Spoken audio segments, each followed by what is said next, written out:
And we're back here once again with another episode of the Cloud9 podcast, season 14, episode 21. So I hope you guys had a great day, and I hope you guys have a great rest of your week that is ahead of you. And since you guys are probably watching and listening to this episode of the Cloud9 podcast on the replay because you could not get the chance to check out this episode of the Cloud9 podcast when it was airing live, you're probably listening to it on Monday. And I hope you guys have a great Monday. And I know, like, when Monday starts off for the work week, it can be very, very depressing. But don't worry, we'll be here to give you guys an absolutely amazing, fantastic show tonight. Also, I want to let you guys know something is that we will not have an episode for the Cloud9 podcast coming up this Thursday because I will be out of town pretty much Wednesday and Thursday for the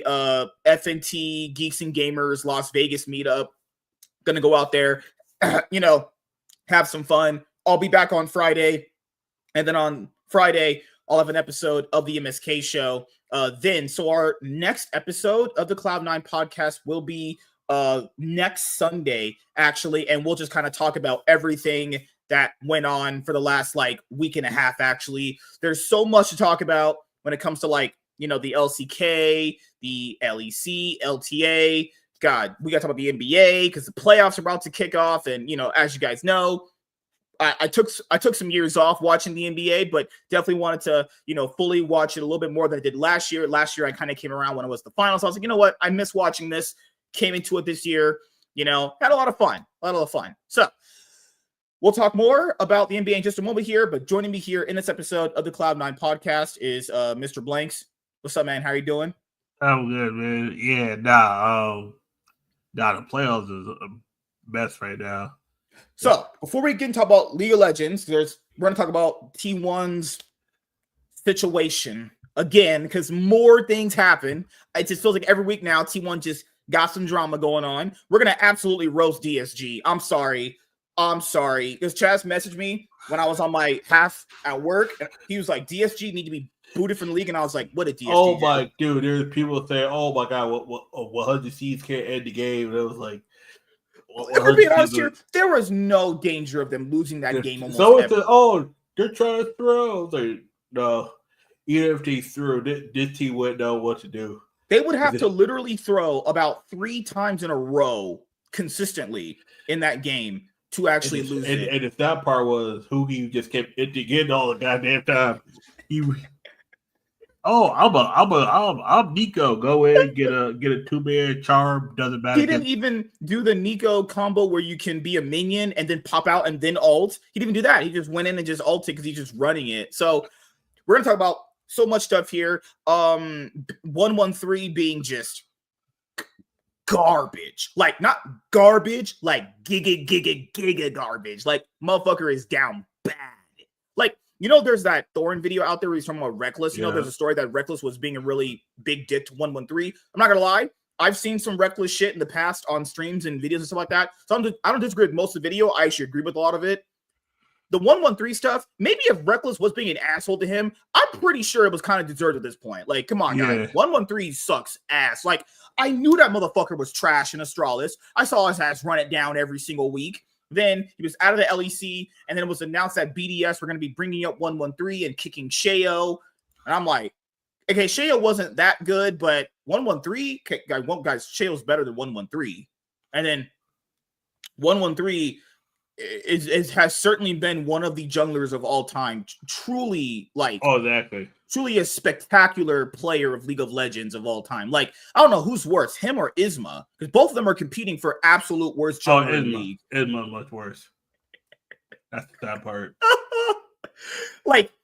BDS is so weird. They'll get 13,000, 10,000 gold leads. So it's shown that they have a good sense of the early game. They understand how to get a good early game despite having relatively not strong players at all. It's so weird. Their team, specifically when you have different iterations of their roster, even after LeBron, they've been able to get early game leads. They just don't know how to close the game, nor end the game, nor set up a way to end the game. Just constant trash. Nook, can we get rid of this? BDS, you need a better mid laner. Nook is not it. I'm sorry. This guy is literally bending over, taking it up the ass every single week, and your team can't win. Motherfucker is getting outplayed by Camilo, who is a tier 2 LFL player on Team Heretics at this point. Like, goddamn. Did BDS go on their budget and go, we have no more money for any better players beside Nook? Like, there has to be some more money in BDS's budget. If we got to pick on BDS, oh my god, that team's so dog shit. What they did against Team Heretics, I feel bad for BDS fans. I don't know what. Okay, one of these games is going on my absolute top 10 worst games of the year. Either it was GX versus Rogue game 1. That was some dog shit. That was bad. And then it was BDS versus Team Heretics game 1. One of them game 1s is going on my top 5 worst games of the year. Those were horrifying. How do you throw a 13K gold lead? Man, boot that motherfucker out the league. Get the fuck out. You were trash. Like, they went from being averagely consistently 3rd place last year, and they could have got to Worlds if they didn't lose that final best of 5 to G2, which I want to remind people, this is when G2 were sucking ass and their early game and just giving out wins for free, and they still couldn't make Worlds. You were 2 games up. You lost and you got reverse swept because that's all they can do is just get reverse swept. This past winter split, they could have beaten Fnatic. Knocked Fnatic out, and they could have been a top 4 team. They'd be a top 4 team because it'd be Movistar, Koi, Carmen Corp, and G2. Could have been a top 4 team, but no. Nook out here on Syndra, not building Zhonya's when there's a Leona on the enemy team that could easily just solar flare him. Like, oh my god, motherfucker is just bending over and taking it up the ass. This guy Nook was talking so much shit on the Euphoria podcast. He was like, man, he's talking so much shit about all the other teams, and I'm like, man, you probably need to look in the mirror, buddy. I'm just like, bro, you ain't won no trophies. Your name used to be Nuclear Int. When you were on Schalke, no fear. We remember you. We know you ain't shit. You can change the name, but you ain't shit. He's a terrible mid laner. Fucking trash mid laner. And then I have the pleasure of getting on my break, guys, and then going to watch Dignitas, a team that I've seen ever since I started watching the LCS. They were out 1 year when they became Clutch Gaming, but then outside of like 2019, 2015, 16, 17, 18. They were in 2018? No, 2018, 2019. So they're gone for 2 years. So 2015, 16, 17, 2020, 2021, 2022, 2023, 2024, and now 2025. They're not doing it, guys. They're not going to Worlds. We know this year's done for them. So that's 9 years I've had the displeasure of watching this horrifyingly ass org every single week, every single day of the LCS, now turned to LTA. Why is Dig? I fail to understand why my brain keeps trying to watch Dignitas games every year, dude. I sincerely do this. I'm not kidding you guys. I sincerely hope, and I go, you know what? Maybe this will be the year they finally turn it around. Even when they spend money on decent players like Armut and Santorin, that Jensen roster. Remember that one with Ignar? Remember that roster? Yeah. People even said they could have got 6. People placed them at 6. They're like, they had hope for them. No, they somehow still managed to find a way to be last, even with good players. So they suck really humongous ass with bad players. And when they have good players, they're bad. No, and then they had a decent mid laner. Remember, like mid laner named Dove, who rolls up to mid to play for them. He was decent. They're like, we don't need you anymore. Wow. Then they kicked Tomo. Tomo goes to Worlds. 100 Thieves upgrade to FBI, and then Tomo goes back to Dig, and then people realize, okay, this is why Dig got rid of him. Dig didn't just get rid of that guy, but because he was, fucking popping off. They got rid of him, guys, because Tomo's not good. 100 Thieves took the first chance to get rid of that guy. They're like, you know what? You saved our season. That's true, but, we don't really see you getting any better than this. Let's just go get FBI back. And FBI's like, you know what? I had to play with Huhi again. I need to come back. And now he's back. And now you see how 100 Thieves is. So now, given how I'm always told that, Huhi was the brains behind the bot lane between FBI and Huhi when they had their good run back in 2020 to the end of 2022. He has not been with the FBI for a little bit. He's pretty much just done nothing outside of the Golden Guardians roster, but we know that was some janky shit that had a lot of blocks kind of fall into the places that they need to be in. FBI has not only won, he won on NRG. He got top 8 at Worlds. Worlds is a pretty awful format, but it is what it is, I guess. We want to use it for that context. He got top 8 at Worlds. He's now back on 100 Thieves, and they got to the finals last split. All he's had to show is just like a finals appearance without FBI, and he got knocked out of a Worlds qualifying series against BDS. I remember that. And that was the last game for the org. And then they made a jersey, their Worlds jersey, for 3 games. Yep, and that was the last time we saw them go to Guardians. They were gone soon after. I still can't believe that org made a jersey for them to be at Worlds, only for them to get knocked out in the first round. That wasn't even Worlds. Knocked out, and then not even knocked out. They were knocked out and then never to be seen again. They literally disbanded. They were like, we're done. That's it. No more. Holy shit. So, and I get it. When you had them on NRG last year, we all knew that taking Huhi over Ignar was going to be a downgrade. We heard rumors that NRG were trying to get Ignar back from it was XL then GX, right? Yeah, guys. As you could see, Huhi definitely is not playing good League of Legends anymore. He peaked as a role swap support, peaked as high as he could, and then now it's nothing. It's just now nothing. He is just running it down. I'm going to start with DSG. We'll say T1 for later because that's a decent org to talk about. Let's start with DSG. Good God. I want to show you guys these DSG games because my brain almost fried. I don't even know what to possibly think about them.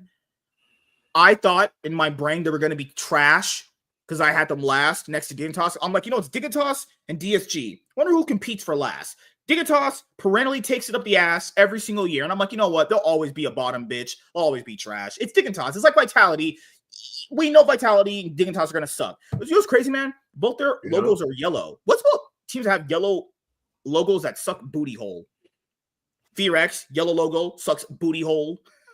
Vitality. DSG. Dignitas. Something about these Golden Guardians. Something about these orgs with yellow fucking logos and sucking ass is just synonymous or something like that. So I will say this.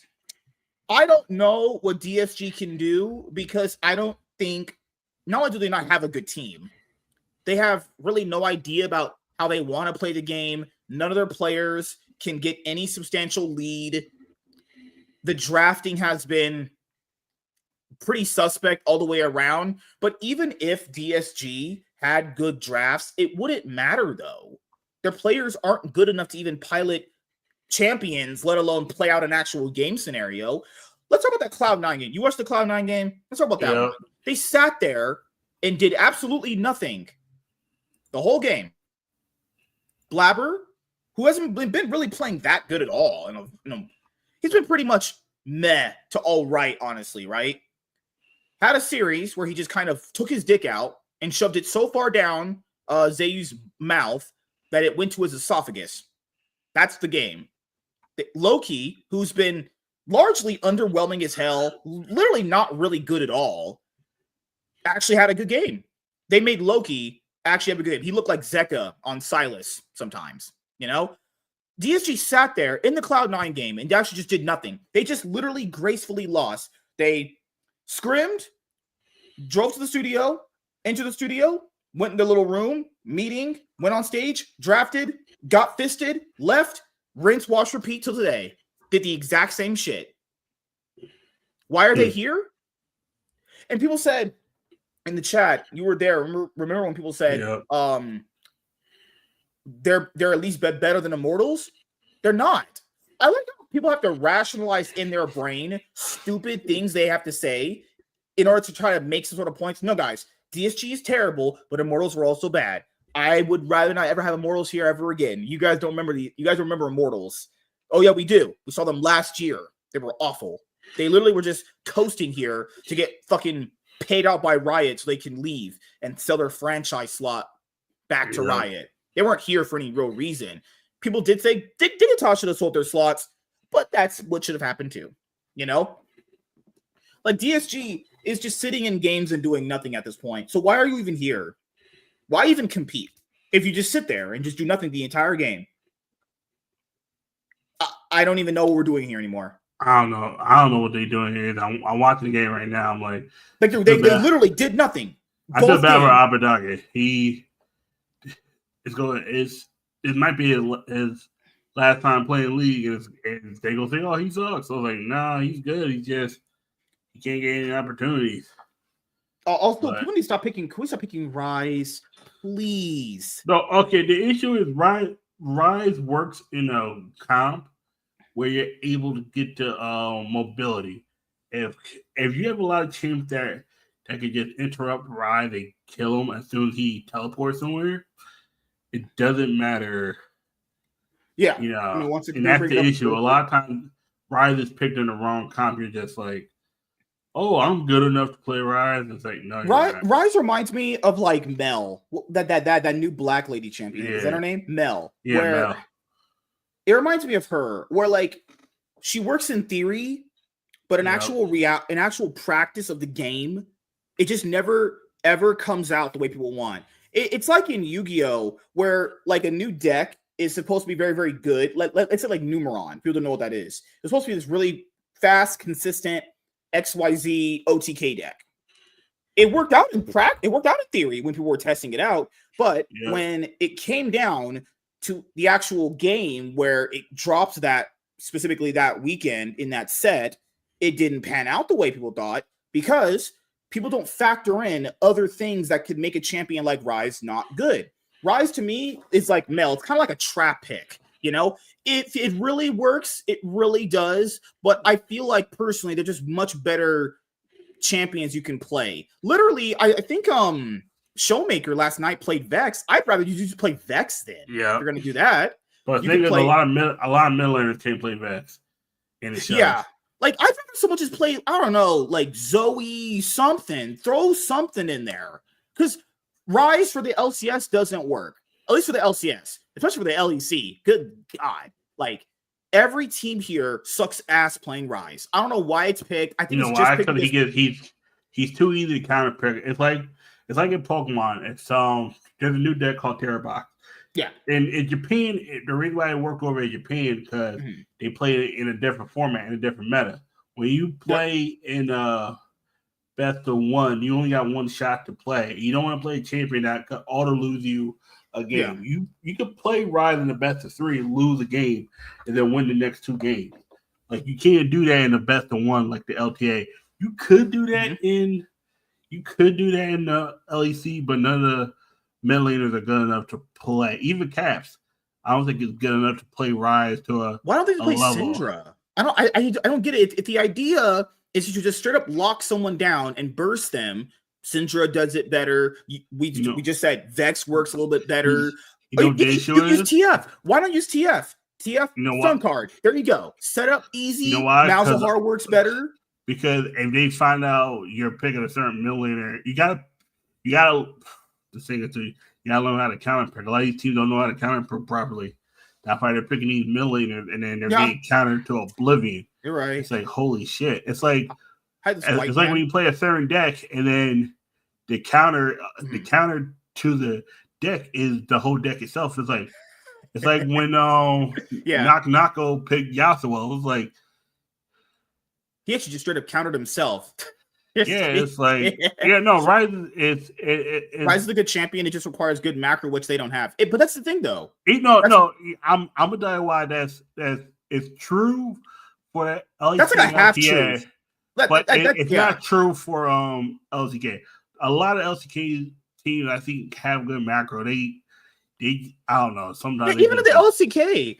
we've seen Chovy, we've seen Faker, we've seen Zeka pick Rise. It's not good. It doesn't work. I'd rather someone just play Yone. It doesn't work on a comp when it's built around Yeah, I agree with you. Rise needs to be in very specific comps that play to Rise's strengths, and if you don't pick it in that way, I feel like the champion's worthless. I feel like people are just picking it because it's just considered meta, when in reality, it gets nothing done on the map. That's why for a long time... It's meta, but the win rate's low. It's like I was saying earlier, it's Terra Box and Pokemon. Mm-hmm. It's the deck that a lot of people know is good when the meta fits it. But when people know how to counter it, you're screwed. Because it just loses to damn near everything. Even the champion is supposed to beat, it loses too. Every time we see Rise against Azir just full pokes him out. Even when Rise is 3 items in, Azir's 3 items in, they just get poked out. Talia, mid is better. So those are one of the meta picks. Orianna, Talia, Victor, and Azir, right? And Wei. I'm gonna say right there. How many did I say? I said 6, right? Did I say 6? Yeah. Talia, Azir, Wei, LeBlanc, Victor. I just named you 5 champions right there. And if you're playing a best of 3 Fearless series, I would just never pick Rise on stage. If I know my mid laner, I'll never pick Rise game 3. You're not getting Aurora's better. Never pick Rise game 3 and then win. And that's my mid laner. If he locks in Rise game 3, I'm like, buddy, we're gonna throw hands outside. I know you're about to do no damage in this game. No, I'm betting you next game. Fuck that. Like there's 6, 7 better mid laners. You could pocket pick Vex. If the team's the idea is to play around this ult for the whole global ult that you can do. Pocket pick. You could pick Azir. Okay, pick Tristana if you want. Or Corki. You could handshake Tristana. Tristana can go mid still. Yeah, that could work. Yeah, pick Corki. Yone's better. Yep. And the reason why I'm saying this for Rise, for the LTA specifically, is because the macro on these teams are so bad. It doesn't matter what Rise can do for you in theory. It doesn't matter because these teams are not good enough at piloting it no matter what he does.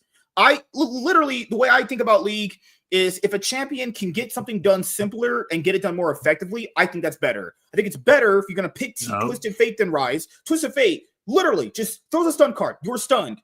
Let's go. Let's do a full follow-up. Malzahar locks his ult down on someone. Okay? Then you follow up. Rise as his W. But then if you use Rise as W, which is the room prison, you have to EQ constantly for the flux to really actually do a lot of damage. Now, it works a bit better in team fights when there's 5 people because it can bounce to all of them. But there's just way better champions at doing what all that's doing. You know, I'm just saying I would never pick Rise. It's such a stupid champion to play right now when there's 7 to 8 better mid laners that do exactly what he does, if not better. And we're just only playing this guy for result. No. You need to pick something way better than that. All these teams that pick Rise just run it down. Silas is better. I forgot. Silas exists. He's better. You know, I just hate the Rise pick. It's so trash. Every single time we see it, it does nothing in the game. We're watching Faker play it. Faker can't make it work. Zeka play it. Zeka can't make it work. Chovy play it. Chovy can't make it work. No players in the LEC's made it work good. I've not seen a good Rise at all. All the regions, all of it stinks. Every single time they pick Rise, motherfuckers are straight up sprinting that shit into oblivion. It's not their fault. The champions just, I don't think it's... Did they play in top? That's how you know motherfuckers is trying to like flex. I think he got a better result with playing Kale top than playing Rise top. Looked like he wasn't just running it down. But this game against fucking, oh my God, this is so, oh, good Lord. So this game with DSG, I watched this yesterday. This is just all bad. DSG sat here for 35 minutes and did nothing. This is one of those like resident sleeper games here. I don't know why Abadage flashed there. He was dead anyway, but nevertheless, it doesn't matter. Sat here and just straight up did nothing. The whole game. The whole 30 minutes this game was watched live, they sat there and did absolutely nothing. They literally just fucking did nothing. They're just wasting everyone's time on stage. Oh, Cloud9 are just going, you know what? Let's just practice our fundamentals on stage. You're sure we're gonna play anything? You sure we're gonna get challenged by these guys?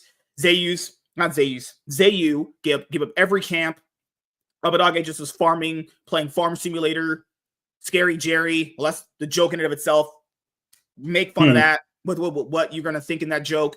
Who he? Like, where is he? And Castle's just up there. I really don't know what Castle's doing. Castle is doing the same shit Abadage is doing. Playing Farm Simulator. Just playing Farm Simulator. Is that what we do on stage now? We just play Farm Simulator every single fucking game? Did the same shit today against 100 Thieves. 100 Thieves pretty much disrespected them in almost every single way possible. Almost every single way possible. And they did nothing. Well, just look at this. DSG sitting here and just taking it up the ass for 30 minutes. I hate this. Yeah. I hate this. I watched every minute, and I watched the Sniper almost went 10-0 on NAR. There was no respect given in this game. 100 Thieves just put their fist in their ass. Just also the draft. Oh yeah, fuck Abadage.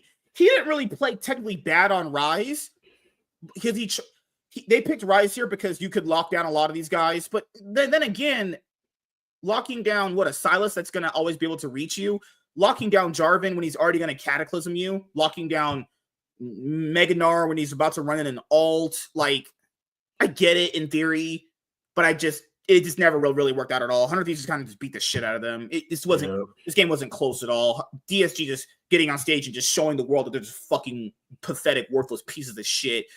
Who he sat here in this game and just Nico ulted, knowing he was gonna die every time. Like, Jesus Christ, they're pushed up this far, and they somewhat know that there's gonna be jungle pressure there, but it doesn't matter. They don't even prepare for it. They just let their ADC just die. Like, I don't get it. It's trash. Hate watching this team. It's terrible. I don't know who's worse to watch, them or Dignitas. Dignitas just know what time is up. They know what time it is. So, any other thing you want to say about the LTA so far? LTA is a disappointment.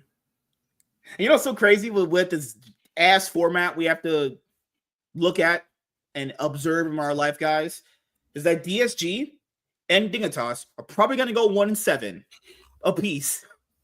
They'll both be 1-7. One of them will go One of them will go winless, but one of them will be 1-7. And you know what's going to happen? They'll be in playoffs. That's how terrible Riot's formats are, where a team like DSG, who might literally win no games, will be in playoffs. I've never seen that in my entire life, ever. A team that might pretty much just go winless and well, they'll be in playoffs. Oh, shit. All right. That's crazy. DSG will be in playoffs, and they'll be going out in the first round. Is it double elimination? I think it's double elimination. Yeah, good. Yeah. They can go 0-6 drop. Now, nice, good, like, hey, we scrimmed. Fundamentals. Okay. The best of 3 or best of 5? Pretty sure they're bet. Yeah, they're all gonna be best of 5 this time around, not best of 3s. Shit. So it's yeah. So now, even after we've basically watched DSG get fisted like a Bella Danger does against black dudes in porn, we're gonna have to sit there and watch them for 2 series in a row just get fisted for 6 games. Why couldn't Riot just say like, hey, if you finished like 7th and 8th, you're out? It just had top 6 play. There's 8 teams anyway. What I'm pretty sure no one is going to ever say I need to watch more DSG games. No one will ever say that. That is never going to happen. If someone says I want to watch more DSG games, you know their fucking mom probably drank like milk when they were pregnant. Holy shit. So, anything else you want to say? Nah. Okay, earlier, right? I was like, why are they not ending? I mean, it was 25 minutes. Oh, they're waiting for the dragon. I'm like, they could just end right now. Fuck a dragon. Or fuck Baron. Yeah. K4, what's up, man? I hate Rise. Rise sucks. Give me a better champion. I'm not picking Rise on stage though. If I had a team, we're not picking Rise. You need to ban. I'll ban it every game from you. I'll ban it because I know it's overrated. All right, let's go to talk about T1. So that's what most people are here to talk about. Okay, so I'm going to preference everything I'm going to say here with the fact that I don't really know because there's so many things to talk about when it comes to T1. So I'm going to start with T1. I'm going to start with this series that they just played against Hanwha Life. So, good Lord. How about, I don't even know where to start. We'll start with the aspect of just the draft. We'll start there first because everyone criticized this draft. This draft from T1 is really not good at all. So what makes it really not good is because what we're told is that Smash is very, very good at playing aggressive ADCs that can, carry, that have strong 2v2s, that can get you leads in lane, and you can translate these leads into wins. That's what we're told. That's why Smash is here. So Smash is replacing Gumayusi because Gumayusi ended up losing that really close best of 3 to Gen G.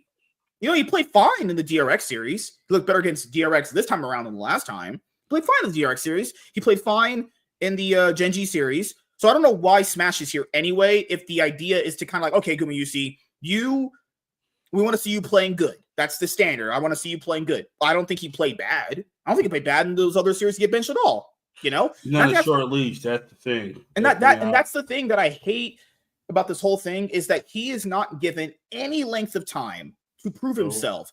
It's so easy to look bad in 2 best of 3s.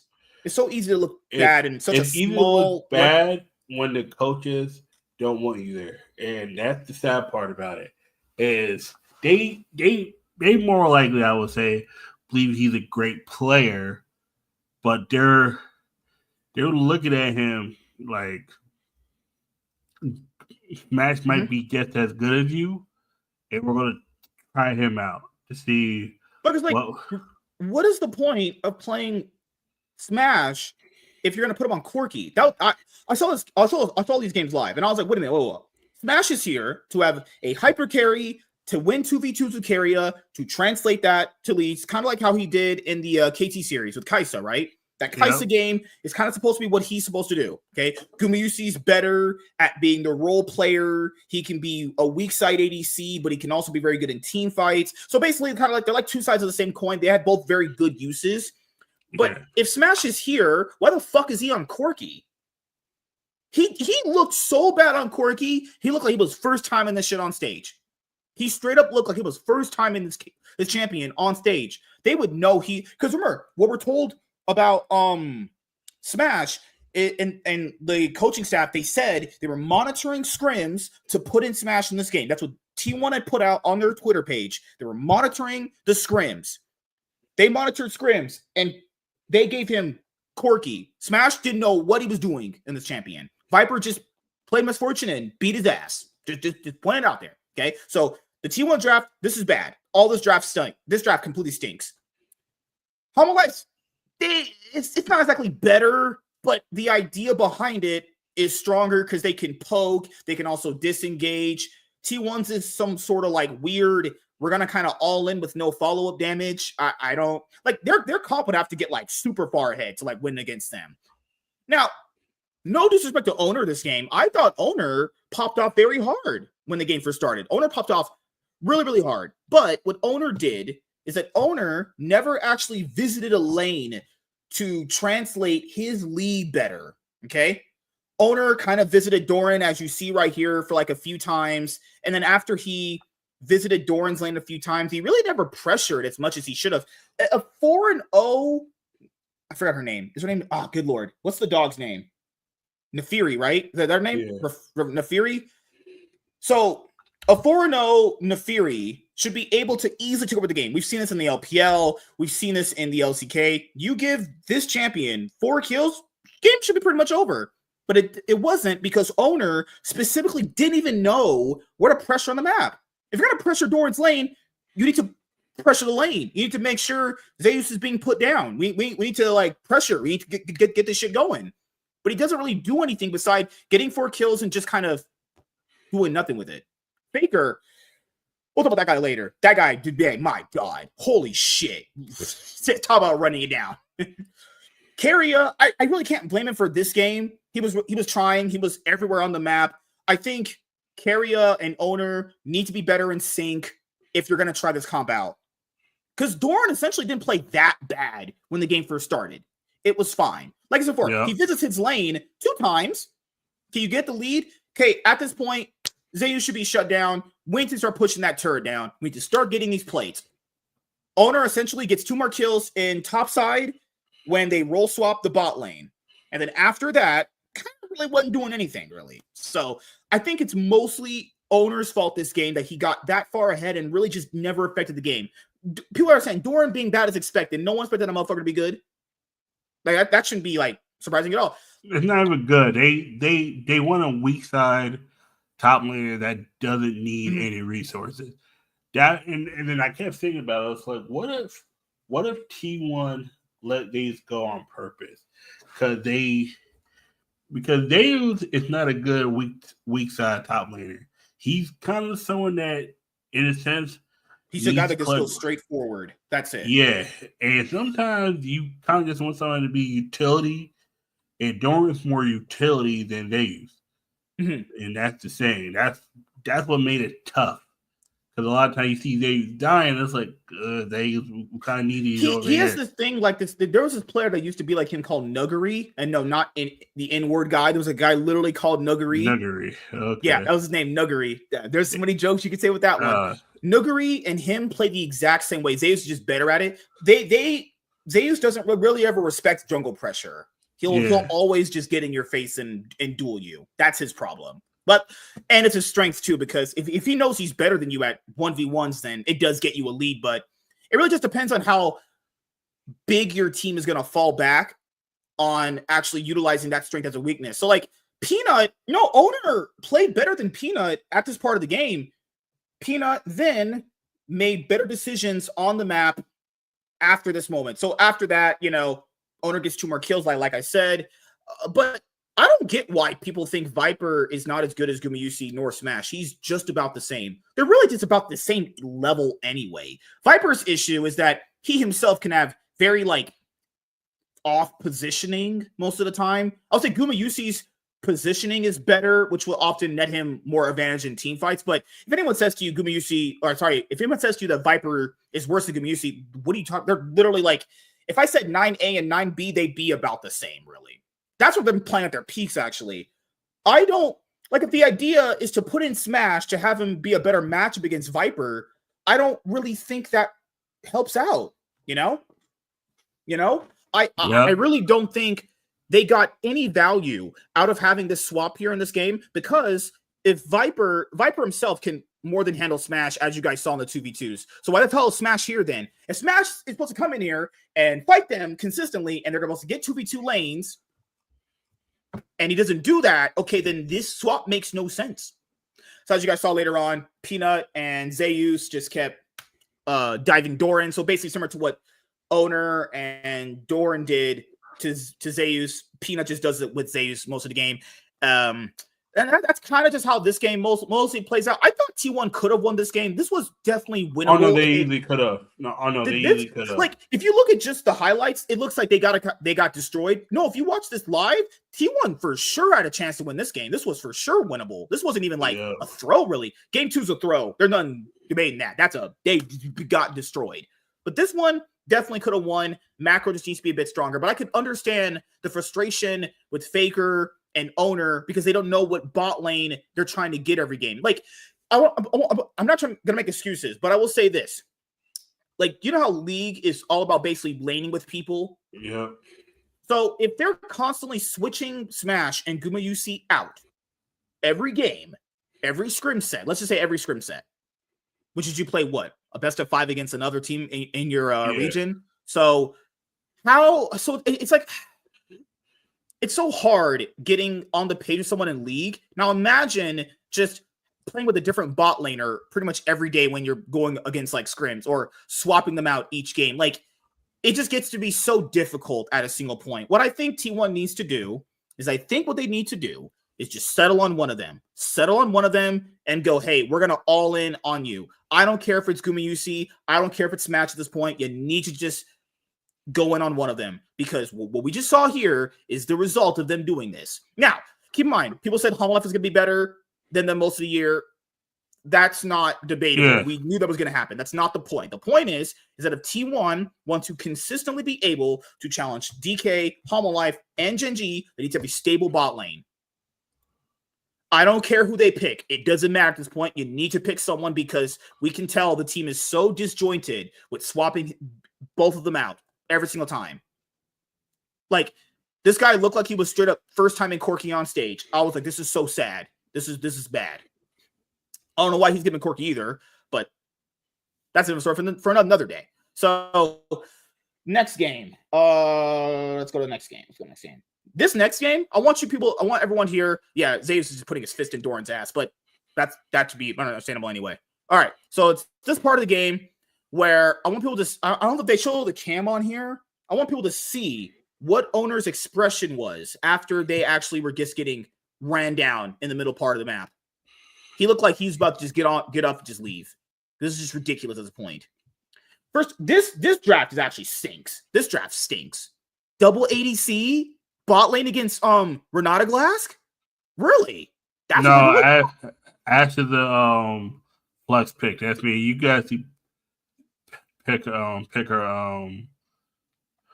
support, and actually it's not a bad pick from what I've seen. The confidence is bad. The issue is none of these champions they have no damage. Where's their damage? I don't know where it's at. That's the issue. Owner's the all-in champion.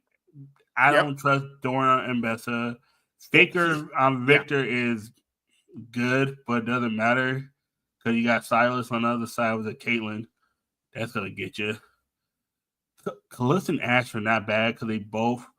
Ash that had was the Q in there all, and I'm not too big on Kalista, but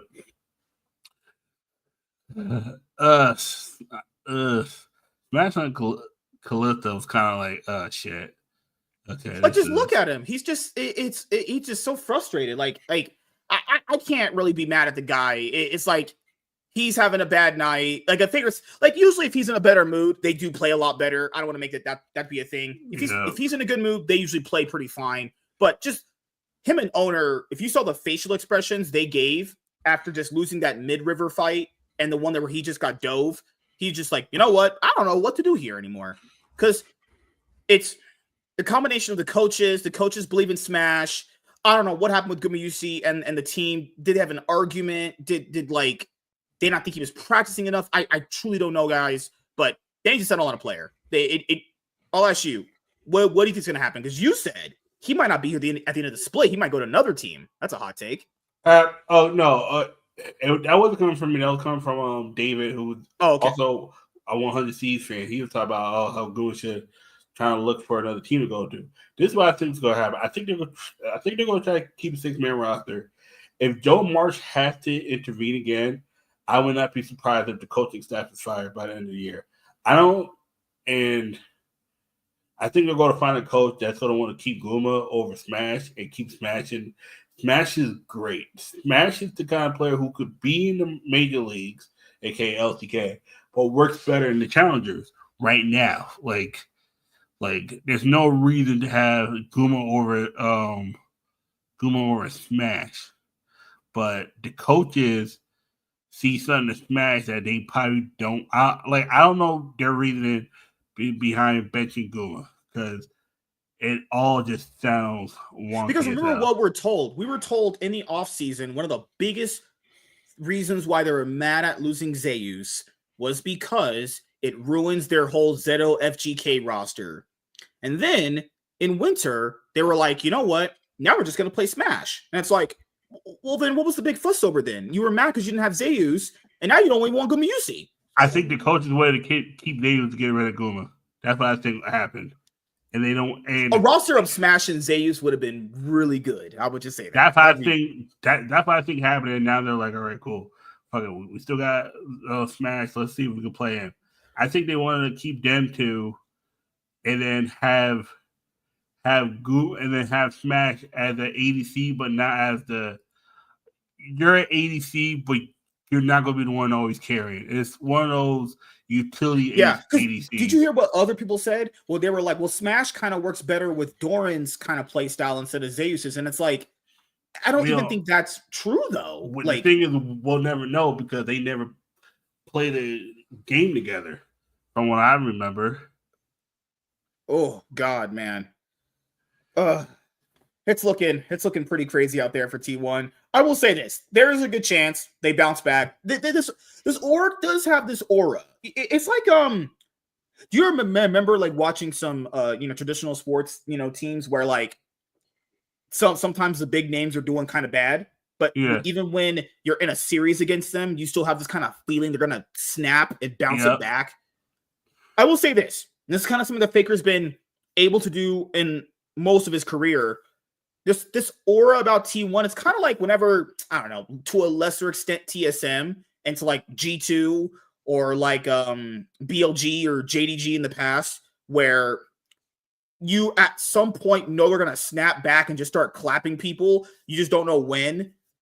That could happen. I really don't know. But if you're looking at T1 right now and this is against the better team than them, I mean, their closest matchup right now was Gen G. Have they played against DK yet? Have they? I don't think so. No, that's not yet. next. Depending on how they face off against DK, that'll pretty much determine their strength level. Yeah. I've never subscribed to this notion that, Faker doesn't try. These guys are always trying. But it's going to be at this point where they're going to have to try a lot harder this time around this year or do something or dig deeper in any place they can find an advantage because Hanwha Life just has their number currently right now. It's almost like whenever they face is they're getting beaten completely out of the game, Like I don't know what else to really say for them to do it, I want to say it to a degree because they've made it close. I think they had the close best of 5 last 3 months ago. That's why I'm saying I think they need to stick with Gula. If not, they need to let them go. Unless they want to keep the 6-man roster, keep switching them in and out. If I'm Joe Marsh, you have to figure out: do you value Guma more or the coaches more? Yep. Because one of them has to go. One of them has to. Because they have Tom, Mata, and Coma, right? Because you got to figure out who. You got to figure out who is the reason why Guma is getting benched. If it's Tom or if it's the head coach, you might have to consider getting rid of the coaching staff. Also, keep in mind the people that I just told you guys, Mata and Coma, 2 big personalities with really strong opinions on how to play the game. And Lord, we know Faker has some strong opinions on how to play League. We know that for sure. Because I remember they said 4 years ago Faker was getting benched for Easy Home. But was it like what is going on now, or was it something similar? No. I think people are.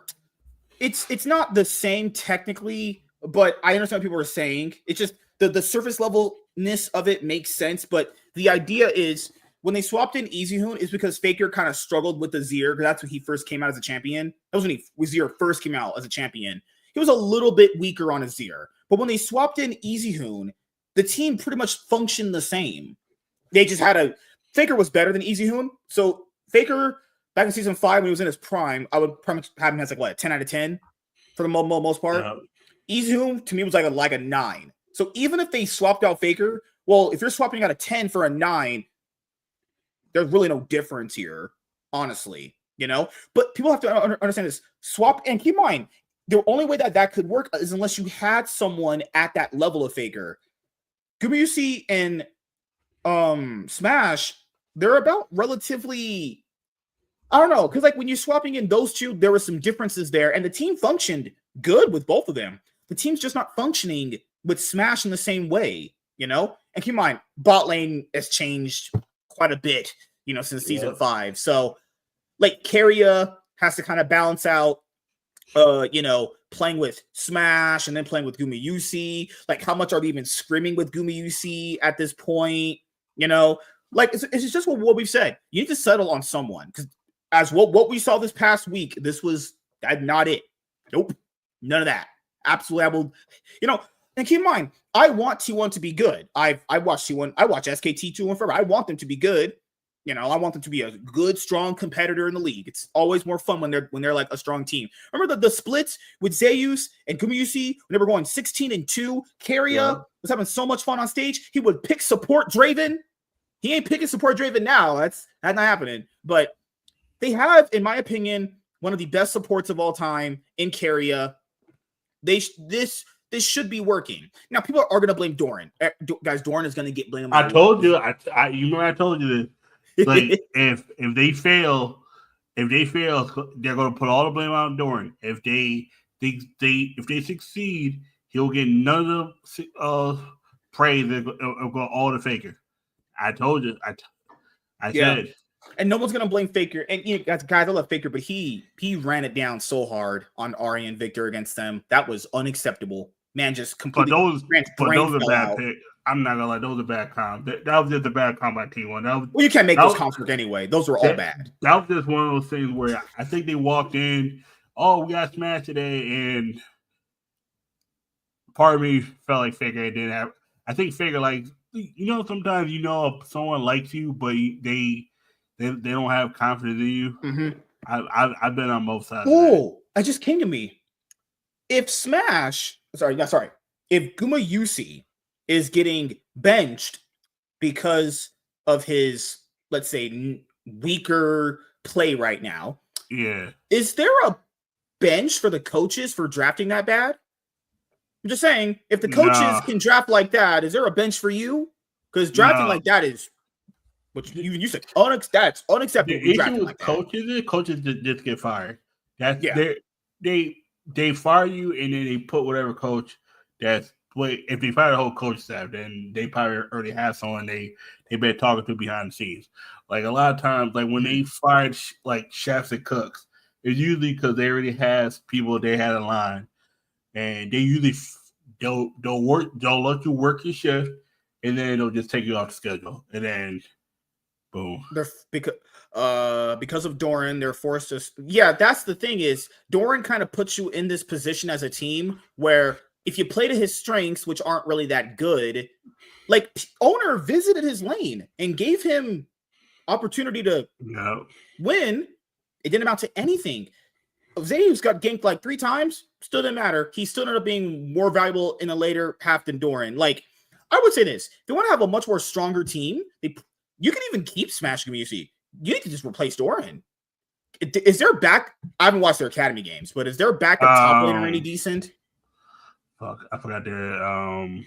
If he's any decent, I would try to give that guy a chance because there's just we gave the guy enough time. Okay. Let me go to I can't remember. I'm trying to remember. Flame Joe Marsh. I will always flame Joe Marsh. That's what I love. Oh yeah, no, because he put the pressure on Gumayusi to come back in. Even he might not even been ready, blindsided the coaches and everything. He was like, no, Gumayusi's going to play. And it's like, what if they were streaming with Smash and building synergy with Smash only for that guy to just come in and go, you know what? Nope, Gumayusi got to be in. It's like, now you just fucked up our whole process. It's Hete. Hete, is he any good? He's decent.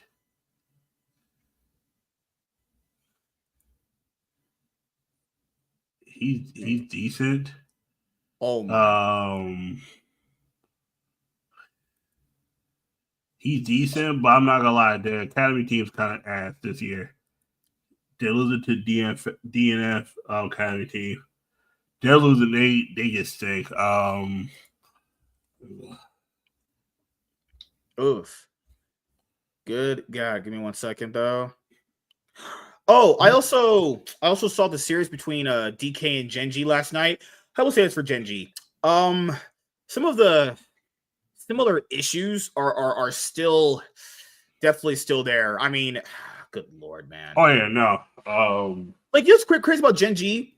They'll have these games where they're so losable. They should be losing some of these games. Completely straight up losable games, only for the enemy team to grief, and then they make a comeback, and it's like, oh yeah, you talk about able to make a comeback.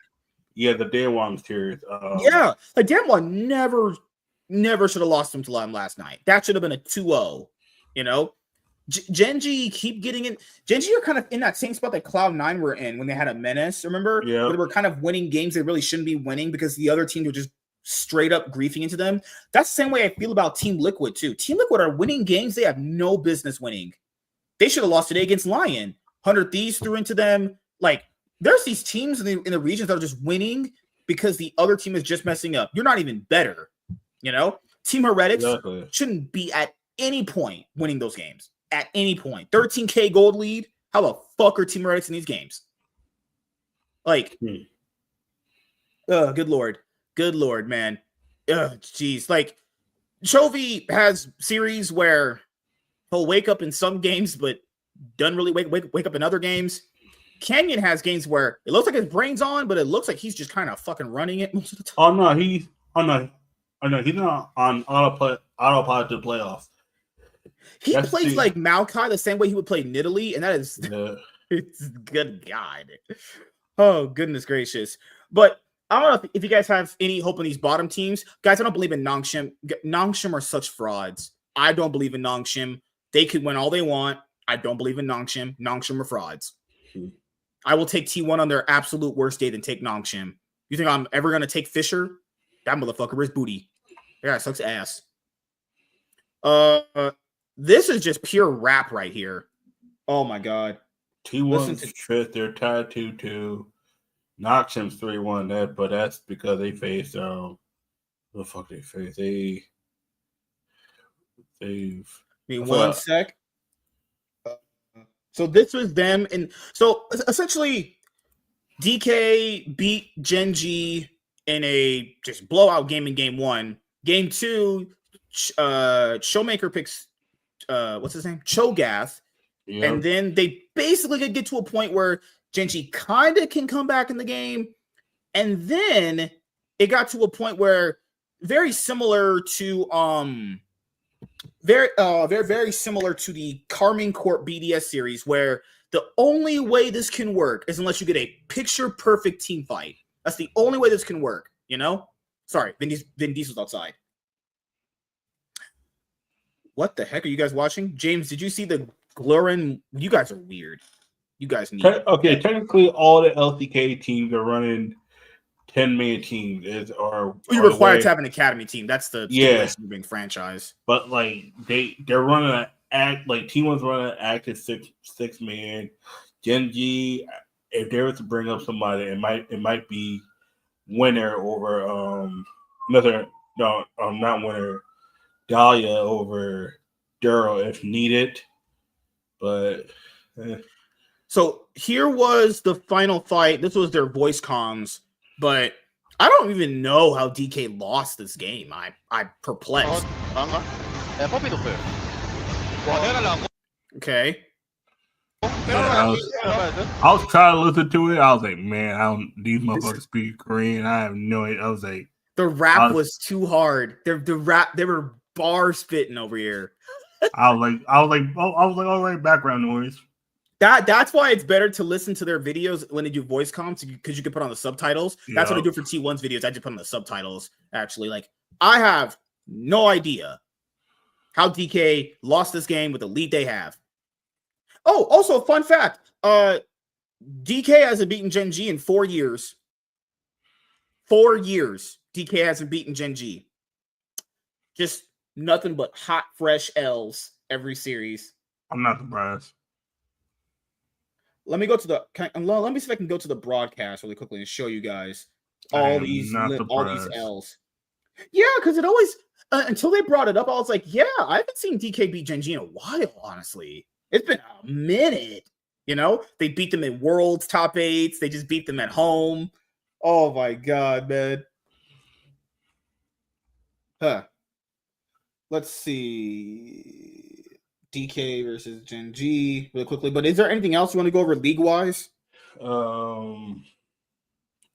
LEC being a dumpster fire, but that's the LEC just being a dumpster fire.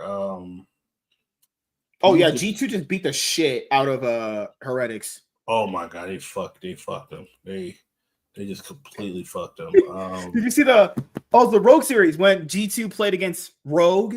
Oh my god, that was bad. That was pretty bad. That was abuse. That was straight up abuse. It's crazy how Rogue has played 2 more series than most of the other teams. And look, they're 1-4. Team Vitality is 1-2. SK is 1-2. Giants. There's gonna be no winless team this split. There might be an undefeated team. If GT goes 9-0, I don't think they will. But Carmine Course 3-1, Fanatics 3-1, Koi 2-2. Yep, we have a bunch of teams playing. It is craziness. Good Lord, man. I hate watching Rogue play. Rogue is the absolute worst team to watch. I hate them. Like, Oh my god, when they threw that goddamn lead. No, sorry. No, yeah, I guess it was the Giant X. Yeah. Rogue versus Giant X is the worst. That's the worst series of the year. That was You can tell criminal. after game one that they are exhausted. Rogue are a team where they give all their effort in game one. And their momentum is, if we win game one, we can carry it over to game two. But if they lose game one, they're cooked.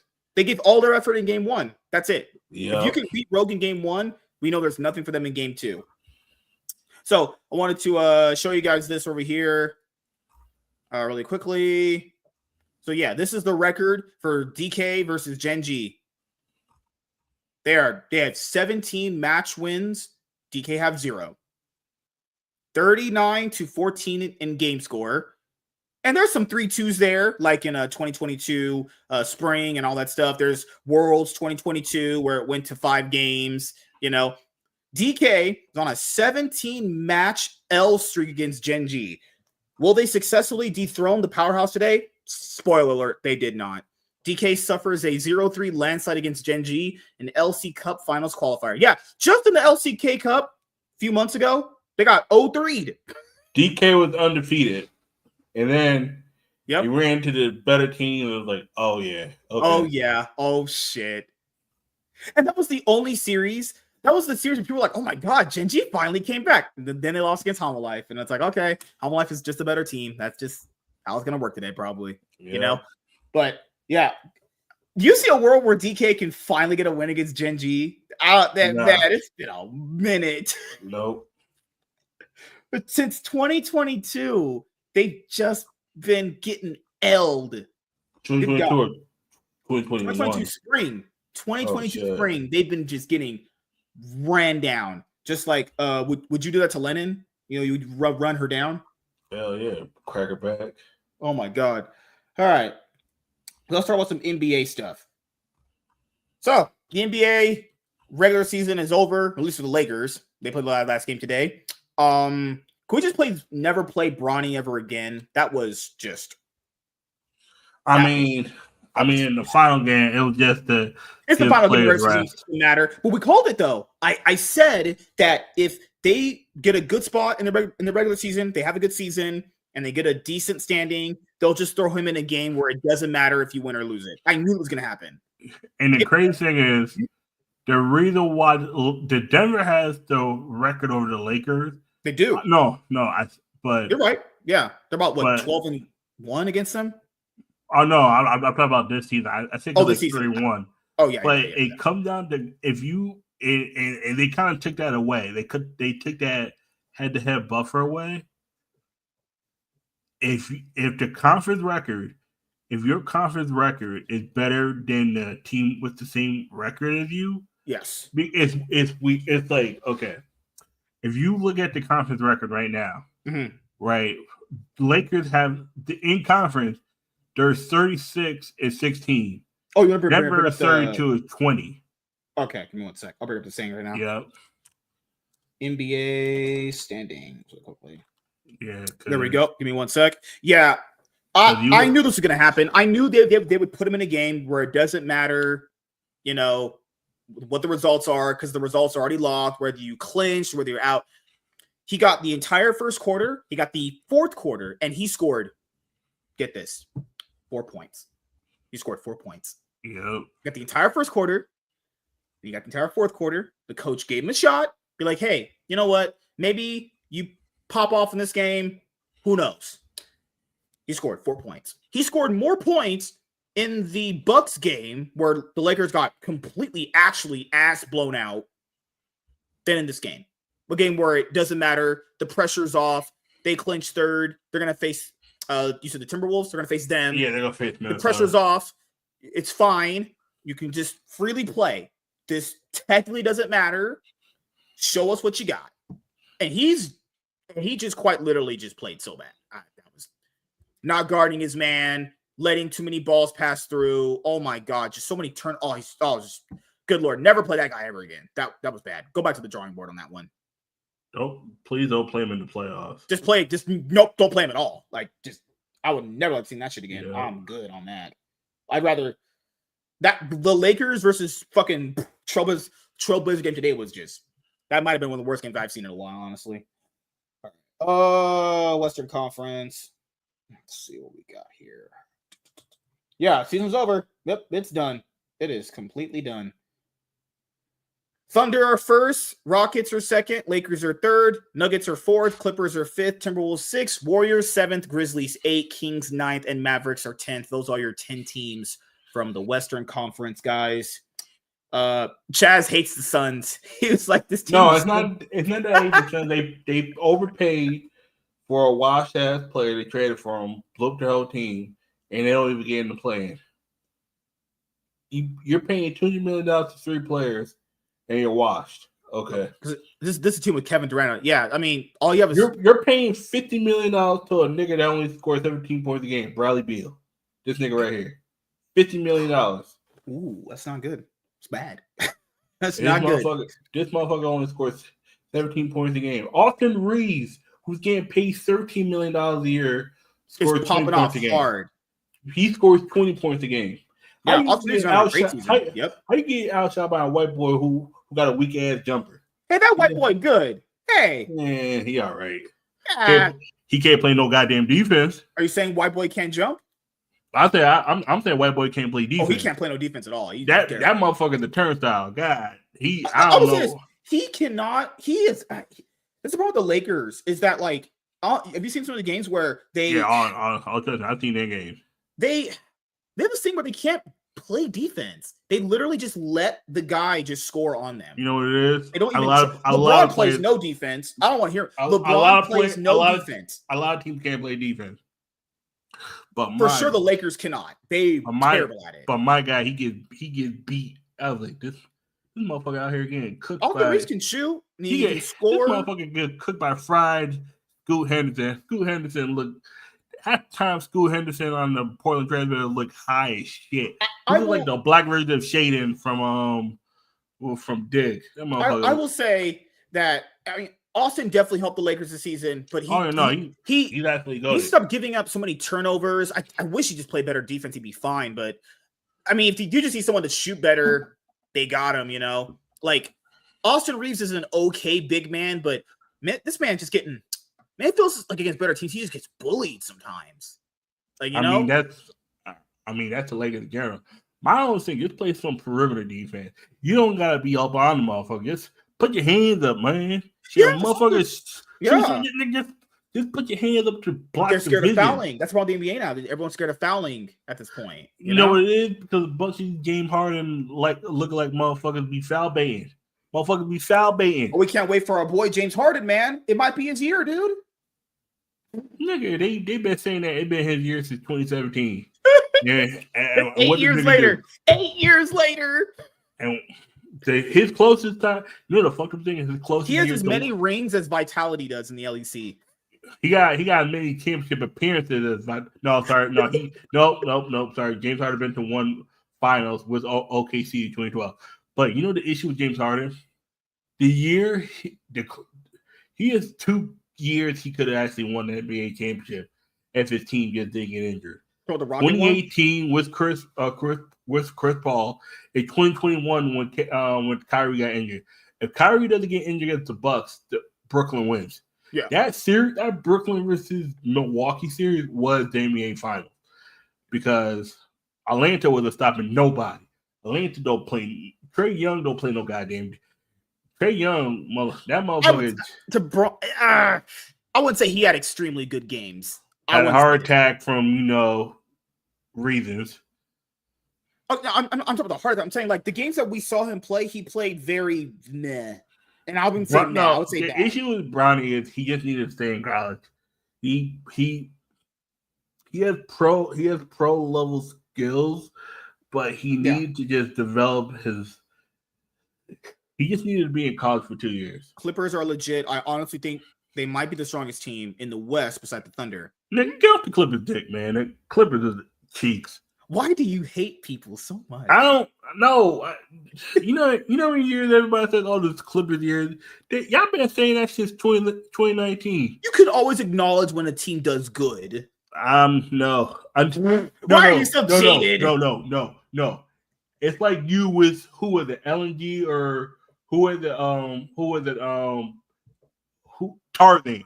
It's like until I see the motherfucker actually win, I'm not picking them. That's the Clippers. Oh, I know what you're saying. Yeah. Until I see Tarzan literally legit lift that trophy. Anytime he's in the finals, I'm out. Until I see the motherfucking Clippers get to the NBA finals, I'm not picking them. Well, you're right. They've never been to a finals. That's crazy. That's what I'm saying. The closest they got was 2021. I'm not picking no. If you like, you gonna deal with that? You deal with that one. Okay. I ain't even touching that. I ain't even gonna touch that. I'm just saying, I'm not picking the goddamn Clippers until they can show me the motherfuckers can actually stay healthy. Every time I turn around, Kawhi takes all these goddamn breaks, these low management, and then they can get injured in the playoffs because you ain't playing enough motherfucking games to put some muscle on your damn weak ass knees. My thing is that like it's that thing that people do every single year where they go like, you know what? It's a different team this year, man. It's like the Dallas Cowboys. That's why motherfuckers said, "Oh, you don't like the Eagles." Vitality, the same way. It's the same Cowboys. It's like people ask me why. First of all, I don't like any team in the NFC East besides the Giants. But you know why I hate the Cowboys? Of course, because their fans. I don't like any team beside my own. Is that really your analysis? I don't hate any team beside my own. I don't mind the Eagles. I don't mind the Eagles. Yeah, do your thing. I can't stand Washington fans, but at least they're logical about stuff. Oh, we're going to do good this year. In their mind, good is let's get to the playoffs. They used to be the Raiders. Remember, it used to be the Raiders really bad for a while. Yeah, honestly. Like the thing about Washington fans in football, they like certain teams in the league is like, let's play to a certain degree. Cowboys fans always believe they're getting to the Super Bowl. Shut the fuck up. I got money on the Clippers right now. And guess what? You about to lose money on the Clippers. They're like statistically the best team in the NBA. It's crazy. Now. And guess what? But you told me that same thing last year too. Guess what? So the big Kawhi statistically don't play. If he doesn't, he's played the last half of the season. He's played a lot. I'm gonna be honest. There's a good chance he gets hurt in the playoffs. But if he doesn't get hurt, I don't see a team that could beat. The Lakers are actually probably the second. If Kawhi don't get hurt, James Harden will get hurt. One of them getting hurt. Yeah, both of them have shit knees. I'm not even disagreeing with that. But they're black. They have Negroes. You guys set me up for that one. That was honestly might be the only time you've made me laugh in the past. Like you guys set me up for it. I had to dunk it. No pun intended to my basketball. I'm gonna say. I'll be honest. Like, what's it called? Kawhi being hurt is like the big thing. If he gets hurt, they're not going to be able to do anything. But I do actually believe that if they stay healthy, what team can really compete with them? The Lakers. As a Lakers fan, I think they're not that good. They're not going to be good in the playoffs. I think the Lakers are frauds, in my opinion. I don't disagree. So like, I think they're better. If they face the Warriors in the first round, they'd be out. No, I actually don't think the Warriors. No. People are hyping go there, fraud. They're good. They might be. I'm not saying they're not, but I think they're better than the Lakers. You know who the actual fraud in the West? That 2 seed. I'm not facing the Rockets. Okay, I'm gonna be honest. They're interior. They're rough, and I like watching. You like them. your men rough? But I do think the Rockets. I think the Rockets are better than the Lakers too, to be honest. But they're not contenders. Like I think the Lakers are worse than the Nuggets, even though the Nuggets kind of had a. The Nuggets are a different thing because I don't actually think the Nuggets are deep enough. They're actually worse than last year.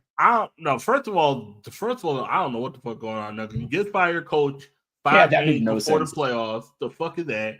A proven coach. You got Jokic out here getting 61-point triple-doubles just for Russell Westbrook to throw that shit out the fucking window.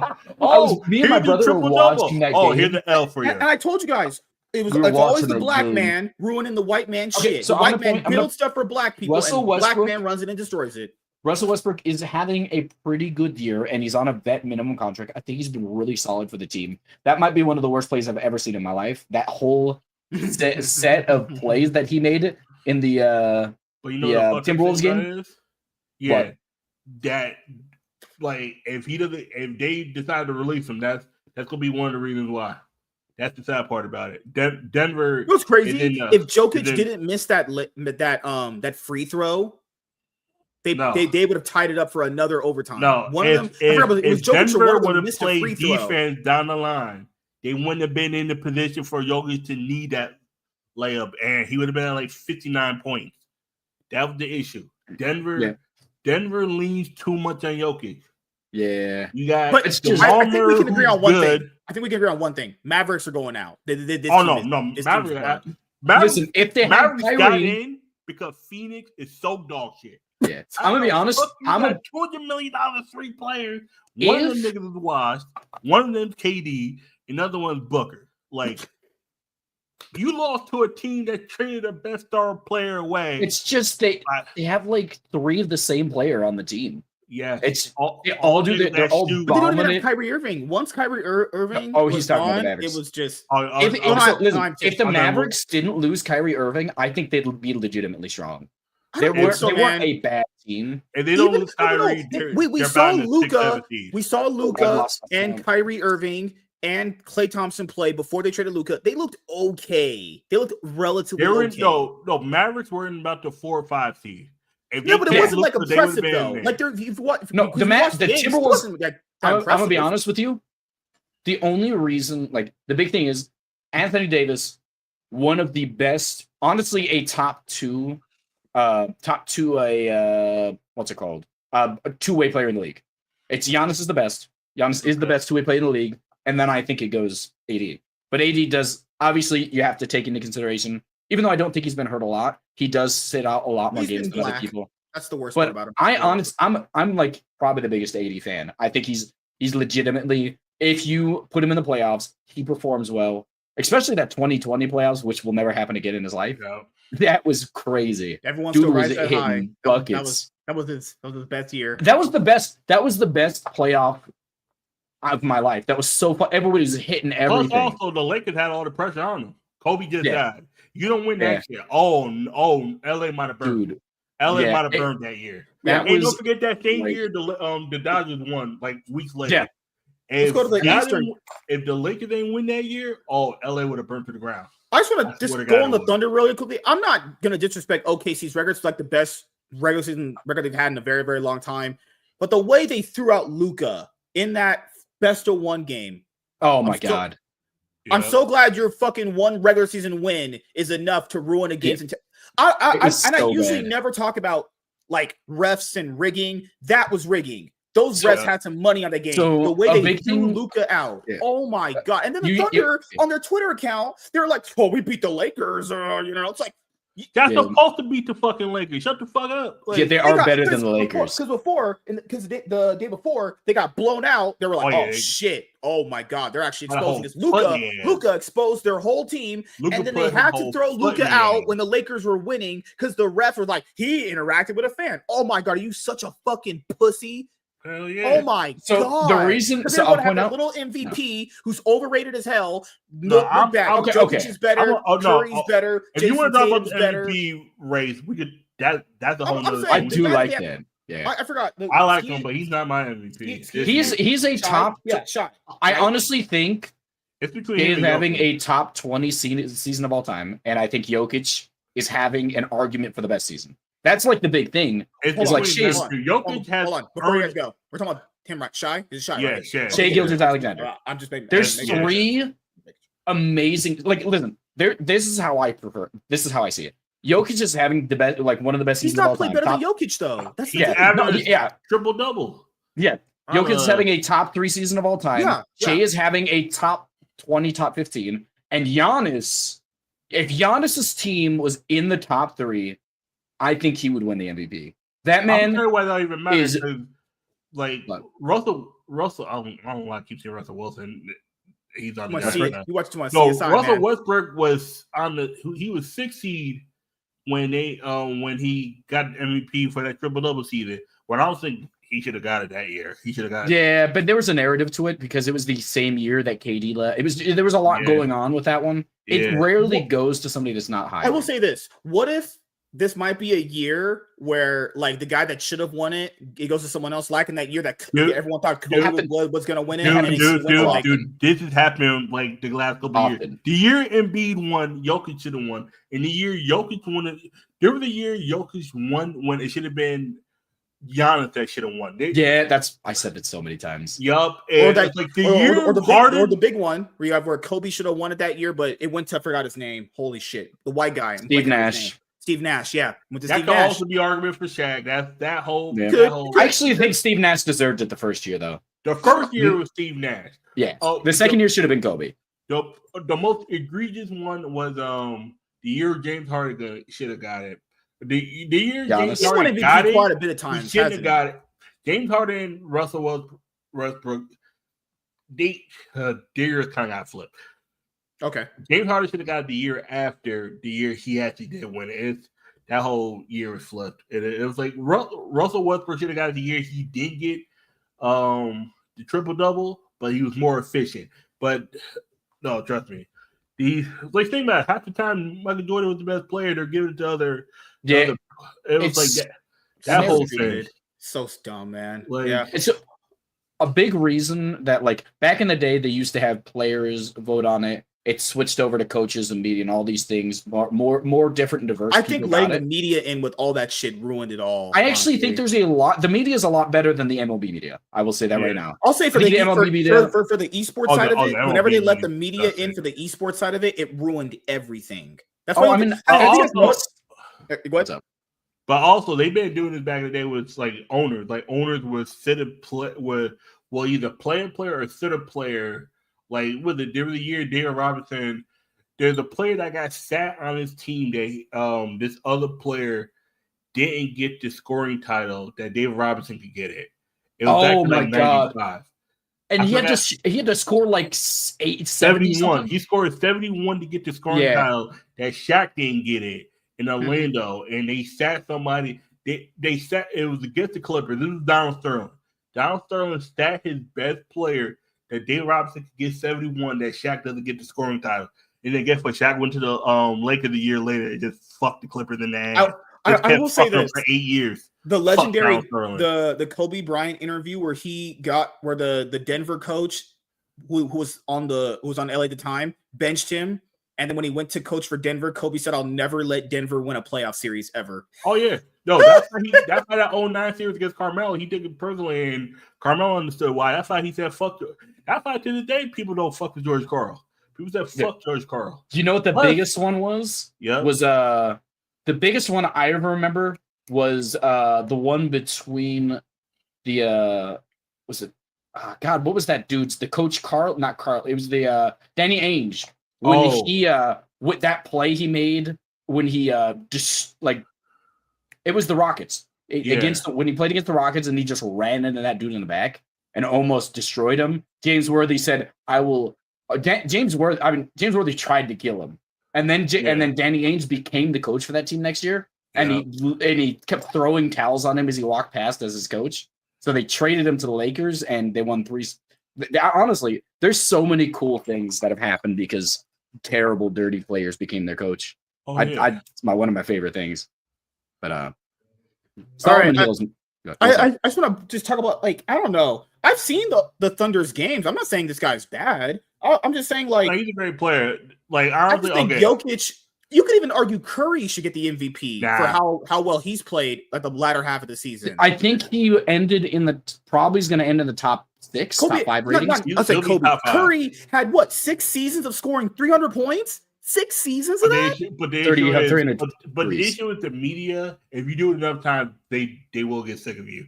That's the whole thing. That's why Michael Jordan. I don't know. Is that kind of fair though? If you deserve it, it's just how it works, though. It's just how it works. It's not about stats anymore. It's about narrative. It's like they're going to give it SGA the year Jokic should have won it. But that's payback for the year Jokic won when Giannis should have won it.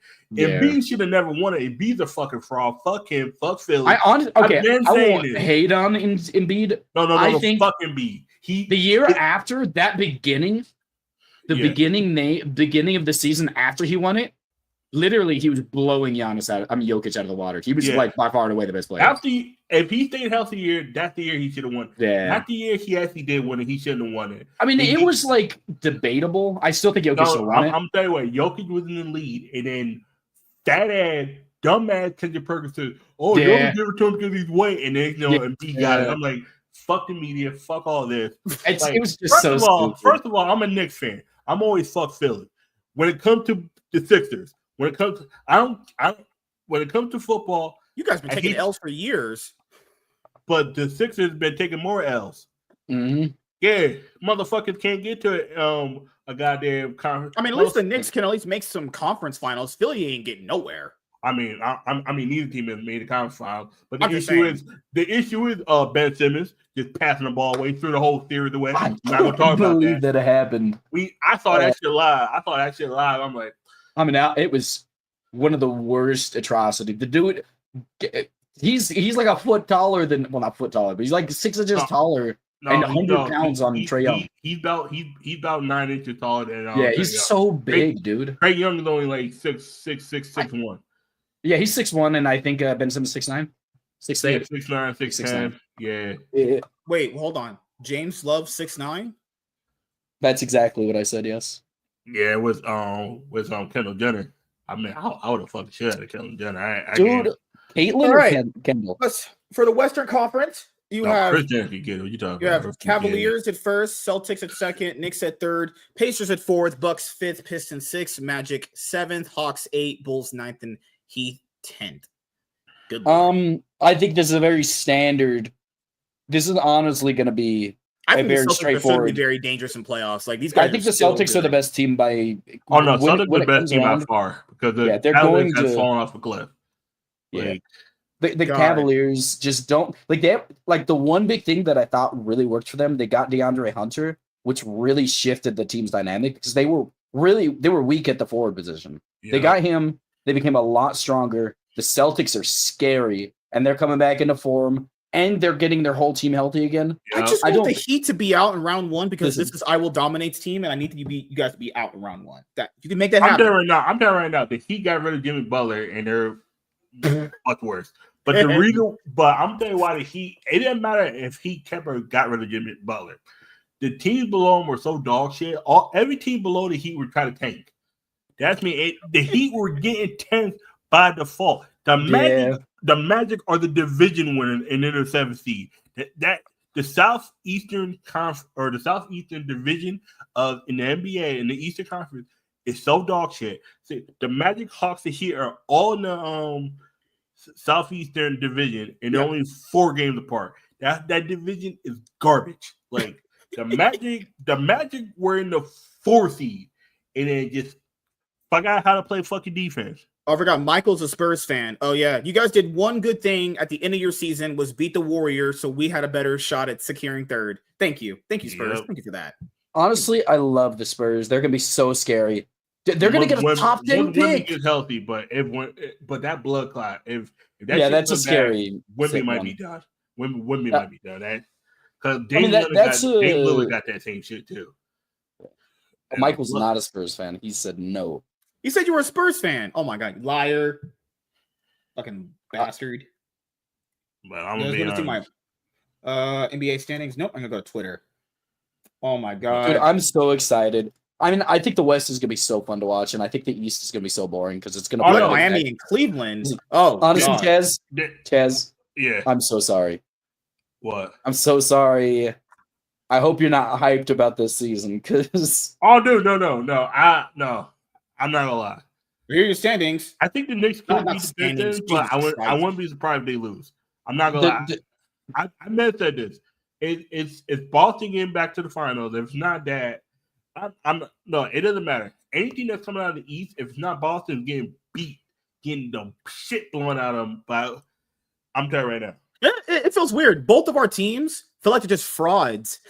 No. The Lakers don't play no.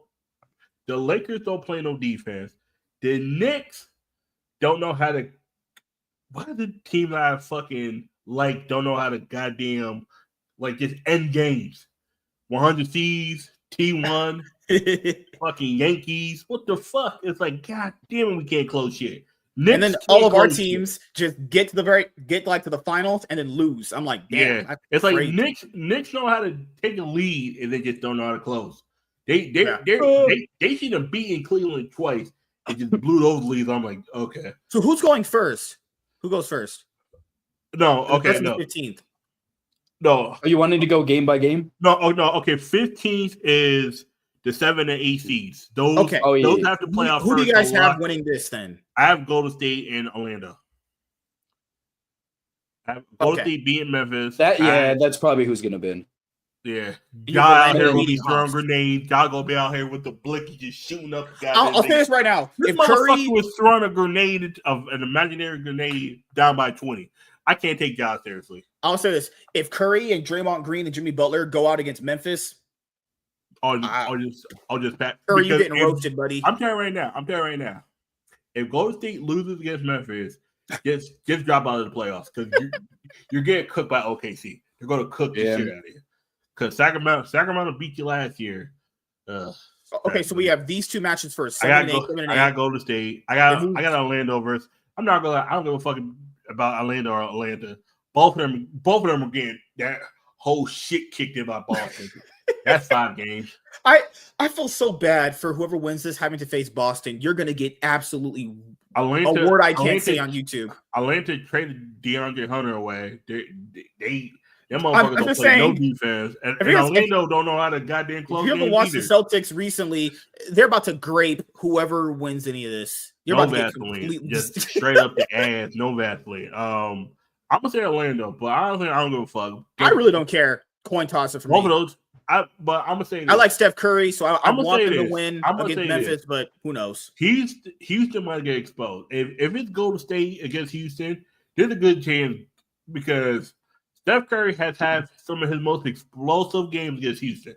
If Houston loses to Golden State and Golden State gets to the 7th seed, I want all those motherfucking Houston fans on Twitter. I'm saying it right now, and I know one of y'all probably watching. Eat a fat dick. Just eat the fattest of dicks. Just eat a whole dick. Like, Houston Rocket fans make me sick. Oh yeah, niggas.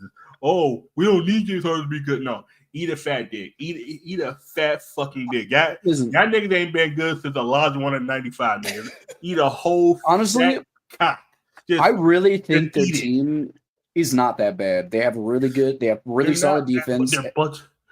They got a bunch of rookies, though. They got a bunch of YNs. The Warriors had a while ago, remember? Tell me Sengun isn't the nuts. Sengun might as well be black. He's one. He's got the card, right? Good man Fleet will crash out on a goddamn on the Russ and Brooks.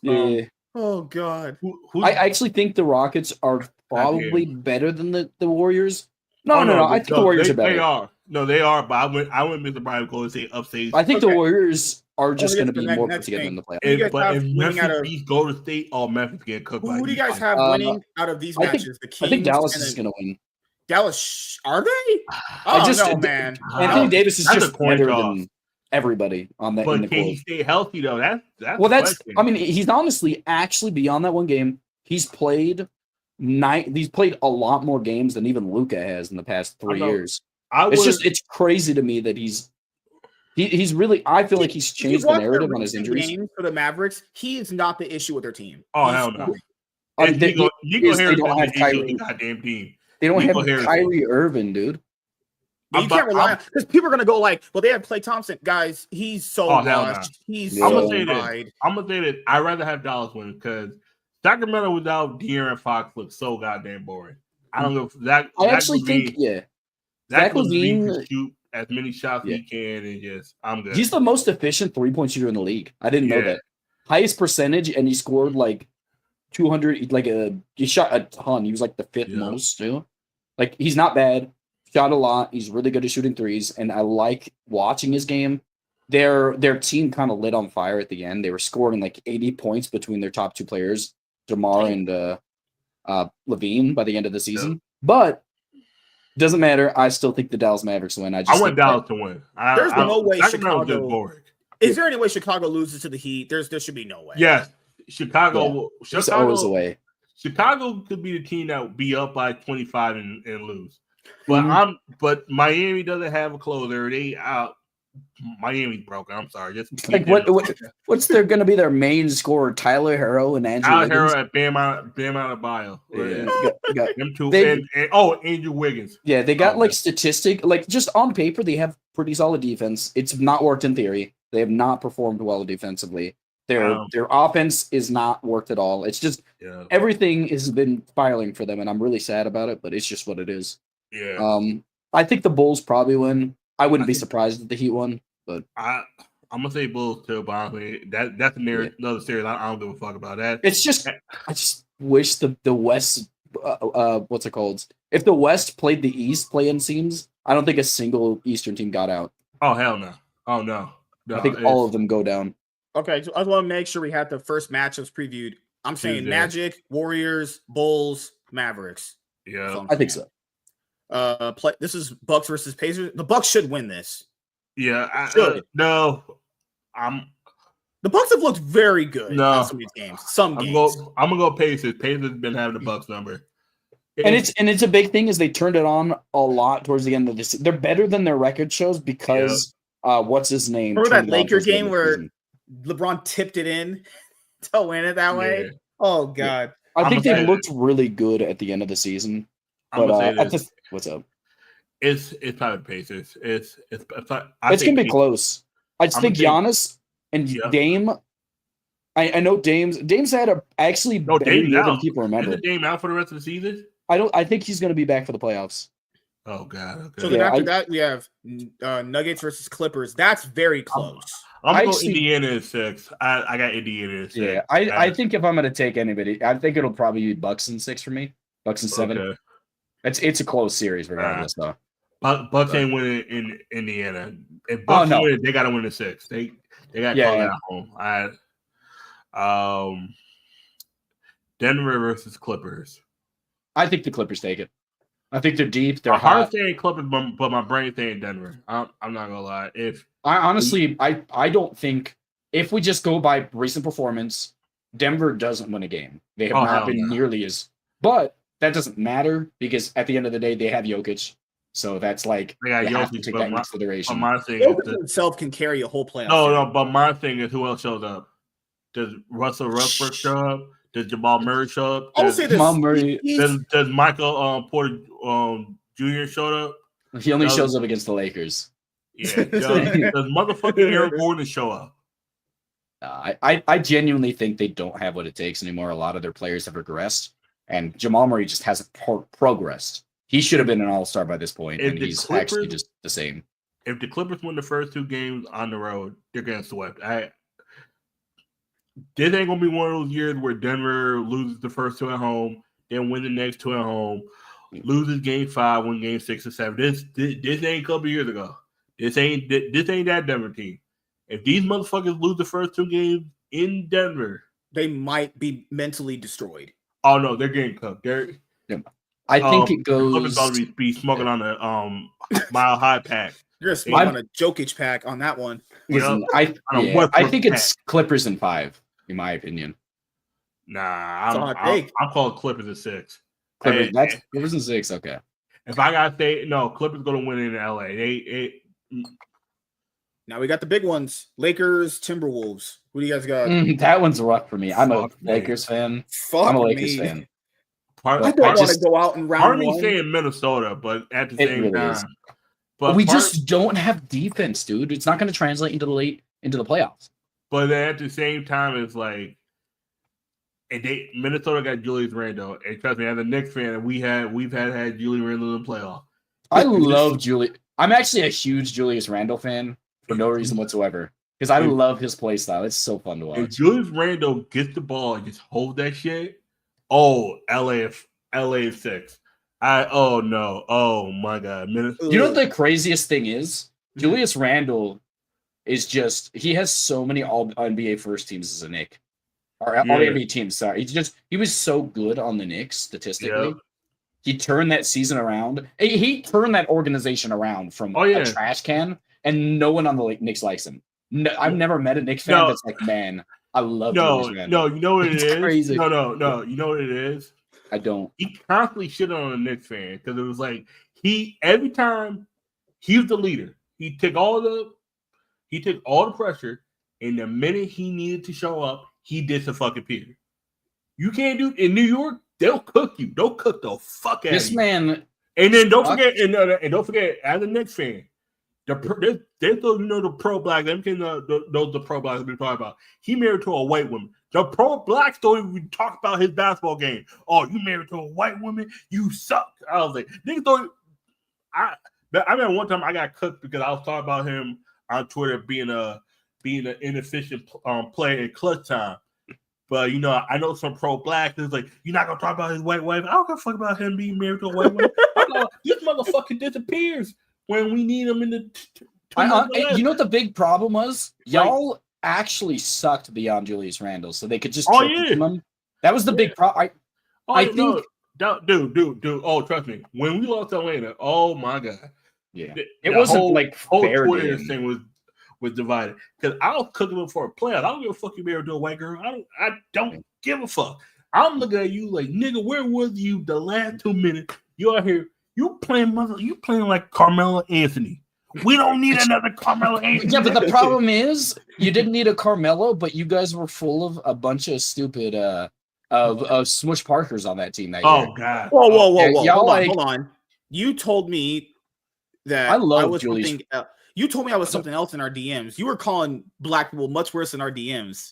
I like Julius Randle. I think he was better than people made him out to be. No, he is. But the issue is he did not know how to take the pressure in New York. The thing about it is you can get shitted on LA. LA got other things to do. Knicks fans is about the Knicks. When you don't show up for the Knicks, them niggas will let you know in person. I don't know, man, because that first year he went there, y'all absolutely went at his throat, and he showed up the next year being like the second best power forward in the league. And then boom, guess what? It didn't amount to nothing. A second round loss to fucking Miami. But y'all didn't the thing about it is you guys didn't have a team around him until Jalen Brunson came around. And I honestly don't think Jalen Brunson's. But also the issue is this nigga was getting paid $30 million. What the fuck? No. He was literally the second best. At one point, he was like a top 2 power forward in the league before everything was going down. He was good. But you can't win with somebody like him as the first guy. That's what I think. That was the issue. And then the issue is his play style. And then you can't win with that play style. I just want to say before we go to the Lakers, we do have Knicks versus Pistons. Yeah. I watch the Piston games. I'll be honest here. I think the Knicks are better. I think the big problem with the Knicks, I just want to point out, the Knicks are 1-12 against the top 3 teams in the East. I think they beat the Pistons. They're considerably better than the bad teams. The Pistons aren't bad. I don't want to say that. Yeah, Knicks are better than the bad teams, but worse than the top teams. The issue is the Pistons have size. That's going to put a lot of it's going to be a big problem. Karl-Anthony Towns can't be doing no dumb motherfucking turnover. And this motherfucker is high dribbling the ball, this shit goes out of bounds, and that costs us the game. I'm telling you right now, Cat, we don't give a fuck who you are. You cost us a game, you getting told to eat a dick. Motherfuckers in New York would tell you eat a dick in a heartbeat. Nigga, you suck, eat a dick, nigga.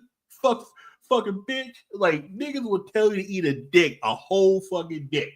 It's New York niggas is crazy. Even the women, when the women be telling you suck my dick, nah. And those aren't women though; those are men. I love me some black women. They might date a New York woman. I'll never date a New York woman. Black women are black or Hispanic. No, motherfucker. Yo, what up, B? If a chick come up to me and say, "What up, B? We going out?" I'm walking right past her. Nope. I am. I'm not dating a chick that sounds like a nigga. I think with a New York fitted and Tim's on. No. I'll take a white girl from motherfucking. I am not dating a chick from the Bronx. I'm just saying that's how New York fans are. And we'll get fucking Julius Randle, Jalen Brunson, motherfucking Karl-Anthony Towns. You don't show up in the playoffs, you getting told to eat a dick. I think the biggest problem with the Knicks is, I'm not trying to be a hater, I don't think they have a very good number one scoring option. I just don't think it exists on their team. Dude, that's the issue. Our number one scoring option is Jalen Brunson, and he gets countered too easy. It's the whole thing we were talking about league earlier. Is when you're number one, like when you have a champion and that champion is easy to counter. It's like in Pokemon or Yu-Gi-Oh! When you play a deck that's easy to counter, you have to go to other options. Your other options cards his count, but sometimes he plays a little too loosey goosey, fucks up, boom. Your third option is good, but it's like, plus Tim tends to like run a very tight lineup. Niggas tend to get injured. Mikal Bridges can't even play defense anymore because he's been playing 40 minutes a game. You know why? Because his shot, he still plays decent defense, but it's the schemes. It's not meant for him. He's playing out of his position. We got too many motherfuckers playing the same goddamn position. It's just, like, the dude was an elite defense person on the Suns. He was elite at defense. Yeah. It's because just crazy. That's what he was meant to do. But it's saying that now we need him to score. He wasn't asked to score at goddamn the Nets. He wasn't asked to score in Suns. Yeah, it was Devin Booker and. Is there a chance we see like any upsets here?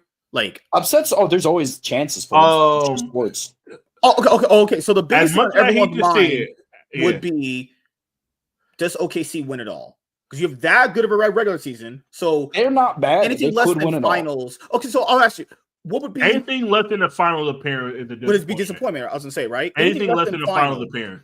Yeah. I think they make it to the conference finals, probably for sure. Who do you think could be OKC in the West?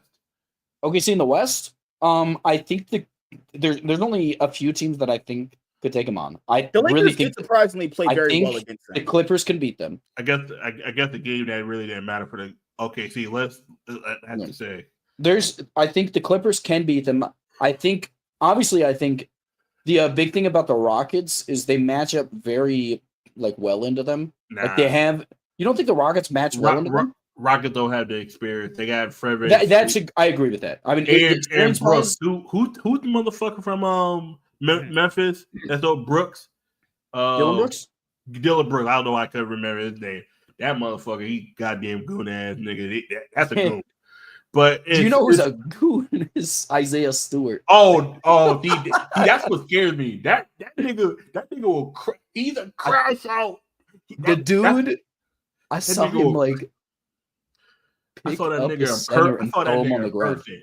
That's the nigga in the hood you stayed away from because he was ready to crash out on everybody. He the motherfucker that got the Tech 9, the 44 cal, the big ass machete with Tims with no socks on. That man in the summertime with a puffer jacket in 104 degree weather, ready to crash out.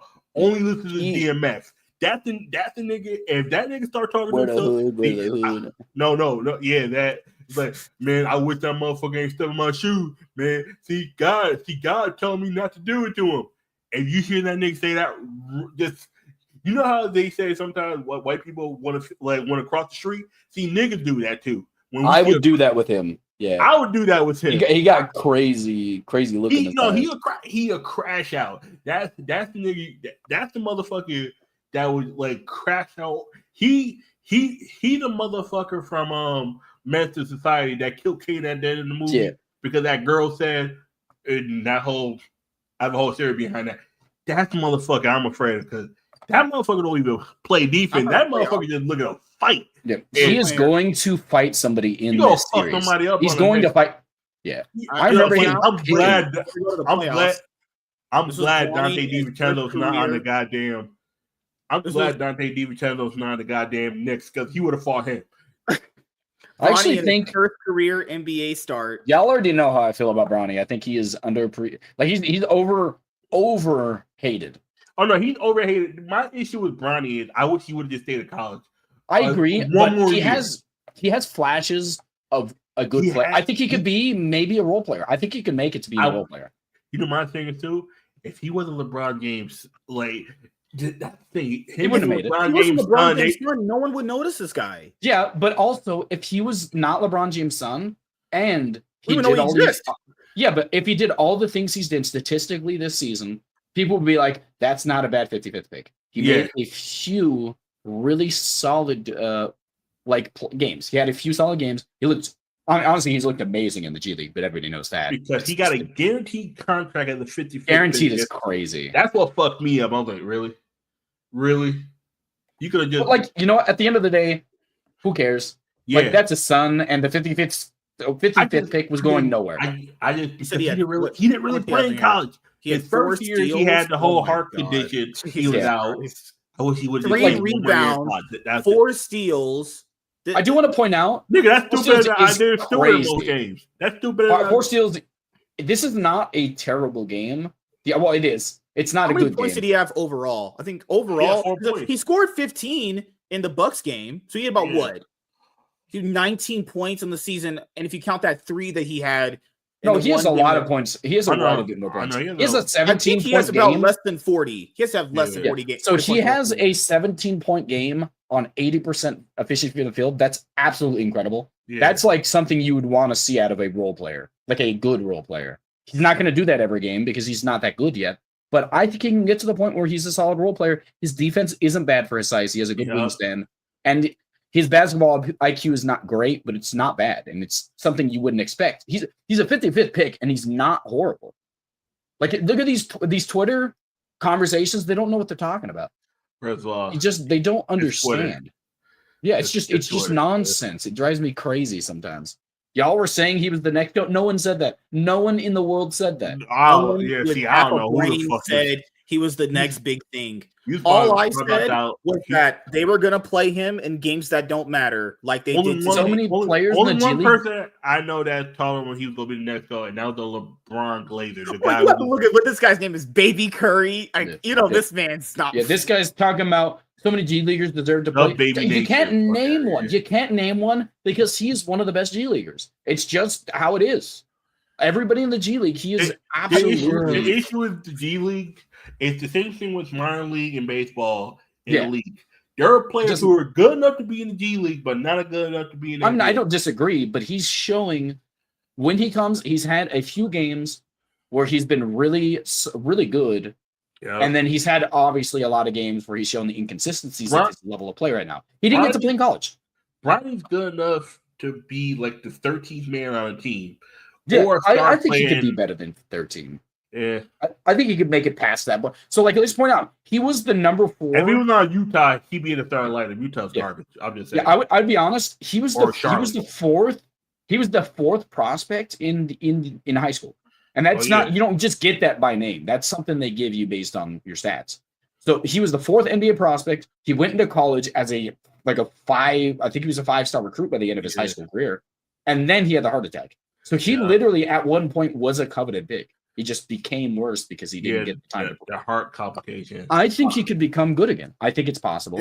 I just think that an NBA spot. There's a player that actually deserves that spot. He's the 55th pick. No. First of all, Giannis's brother. The fuck?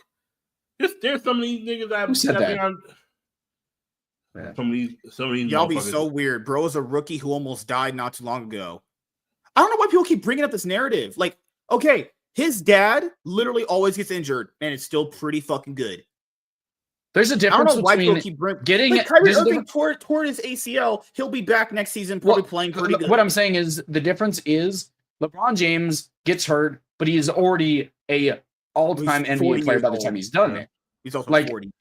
Bronny James pretty much had the heart attack before he got to develop and never got the chance. Yeah. That's really what it is. It's just, I think he can develop. And that people are hating on him. He's a 55th pick. No one. Tell me how Kevin McCullough Jr., Ulrich, Komochi, and Ariel Hookporty are playing. They deserve it over Bronny, right? I mean, it could be anything worse than what he's showing. There's no way. Y'all go back to high school and see his stats. That's not true. He was a coveted pick in high school. They said Bronny. McClung is not better than Bronny James. First of all, Ariel Hookporty is on the Knicks. Like 2 points, 2 rebounds, half assist a game. He's coming off the bench for the Knicks. Like, okay, that's me.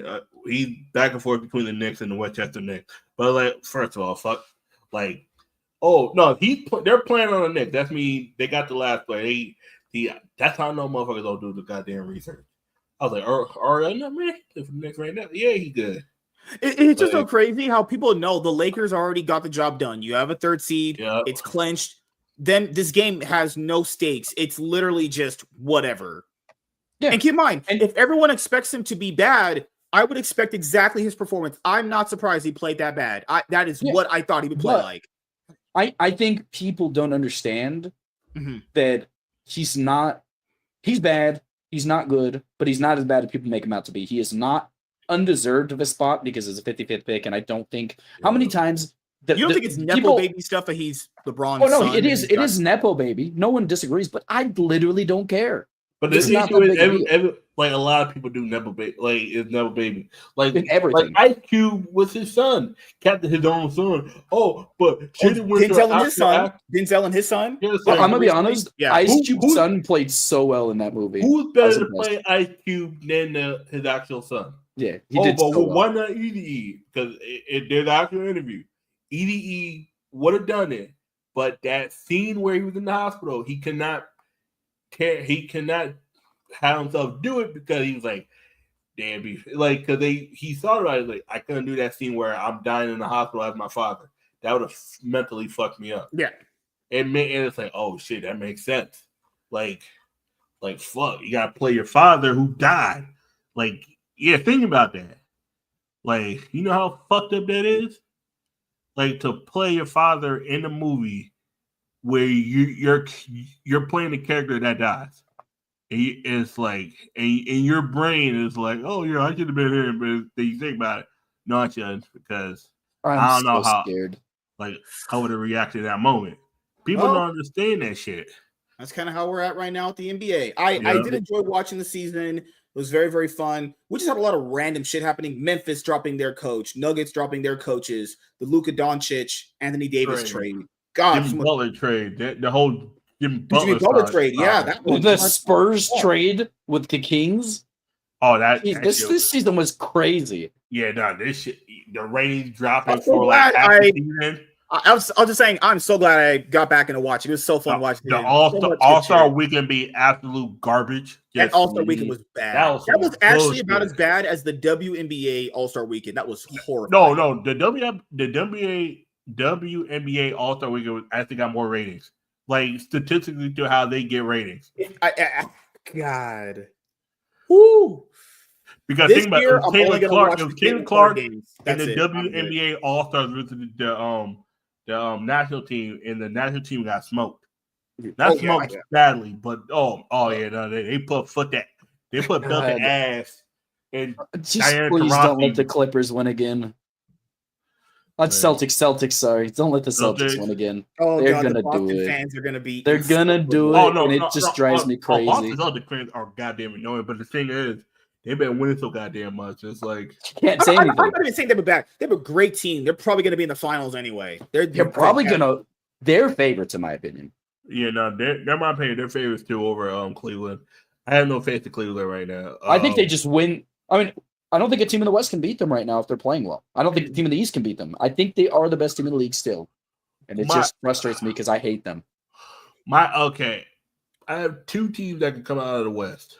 Okay, I think. If Denver loses to Clippers, I think Lakers could beat Houston. If Houston, depending on if Houston has to face Golden State, that's a tough matchup for Houston. I feel like Golden State could take them out of 7. I think Houston's favored in that matchup. If Memphis beats Golden State, Houston is smoking on a John Moran pack. Like, Memphis is. My God, it's too much about Memphis. But let me put it this way: I'm not as big on Houston as other motherfuckers are. You know, my rant earlier. I told Houston fans that's the same way I feel about the way if y'all don't get to the Western Finals, Luka. Yeah, it's like fuck OKC's refs. Fuck you. You actually just oh my God. That's I'm gonna say this, annoying, man. And then I'm gonna say this too: if OKC goes out in the second round again. y'all need to eat a dick too. All y'all OKC bandwagon fans, all y'all need to eat a dick too. If they do not get to the finals, all you bandwagon fans of OKC, eat a whole dick. Just like go to the store, find a dick and eat it. Like y'all bandwagon fans is annoying on Twitter too.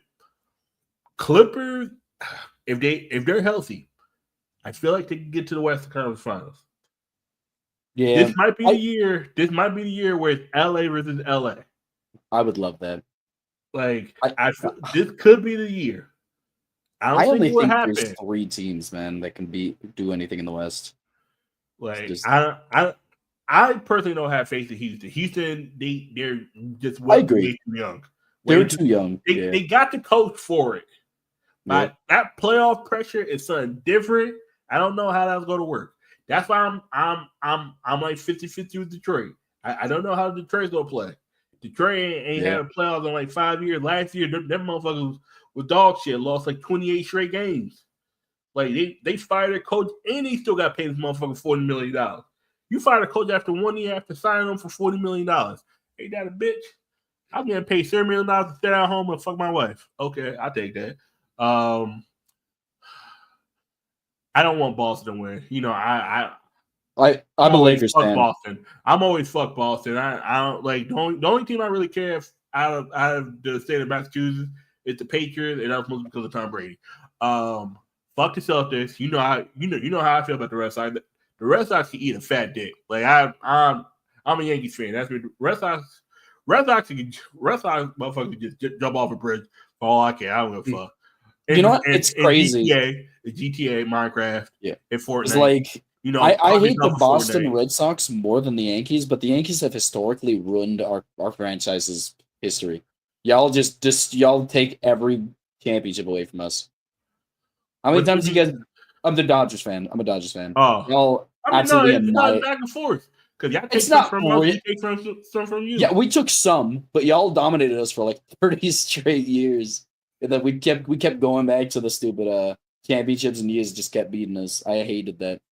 The last 2 World Series we faced you guys and y'all beat us. Oh, I'm happy about that. I'm not the recently we're the best. We're like the best. In the 70s, in the 70s, in the 60s and 70s, in the 50s, we was fucking y'all.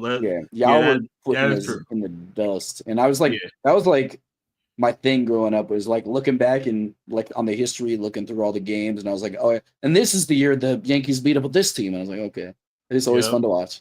Yep. But I don't know.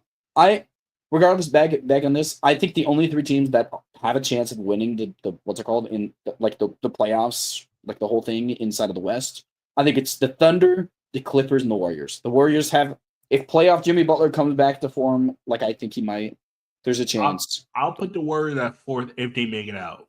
I mean, it's James Harden in the playoffs, man. Too many. James Harden statistically isn't that bad. He's had to face the Warriors. He's not statistically bad.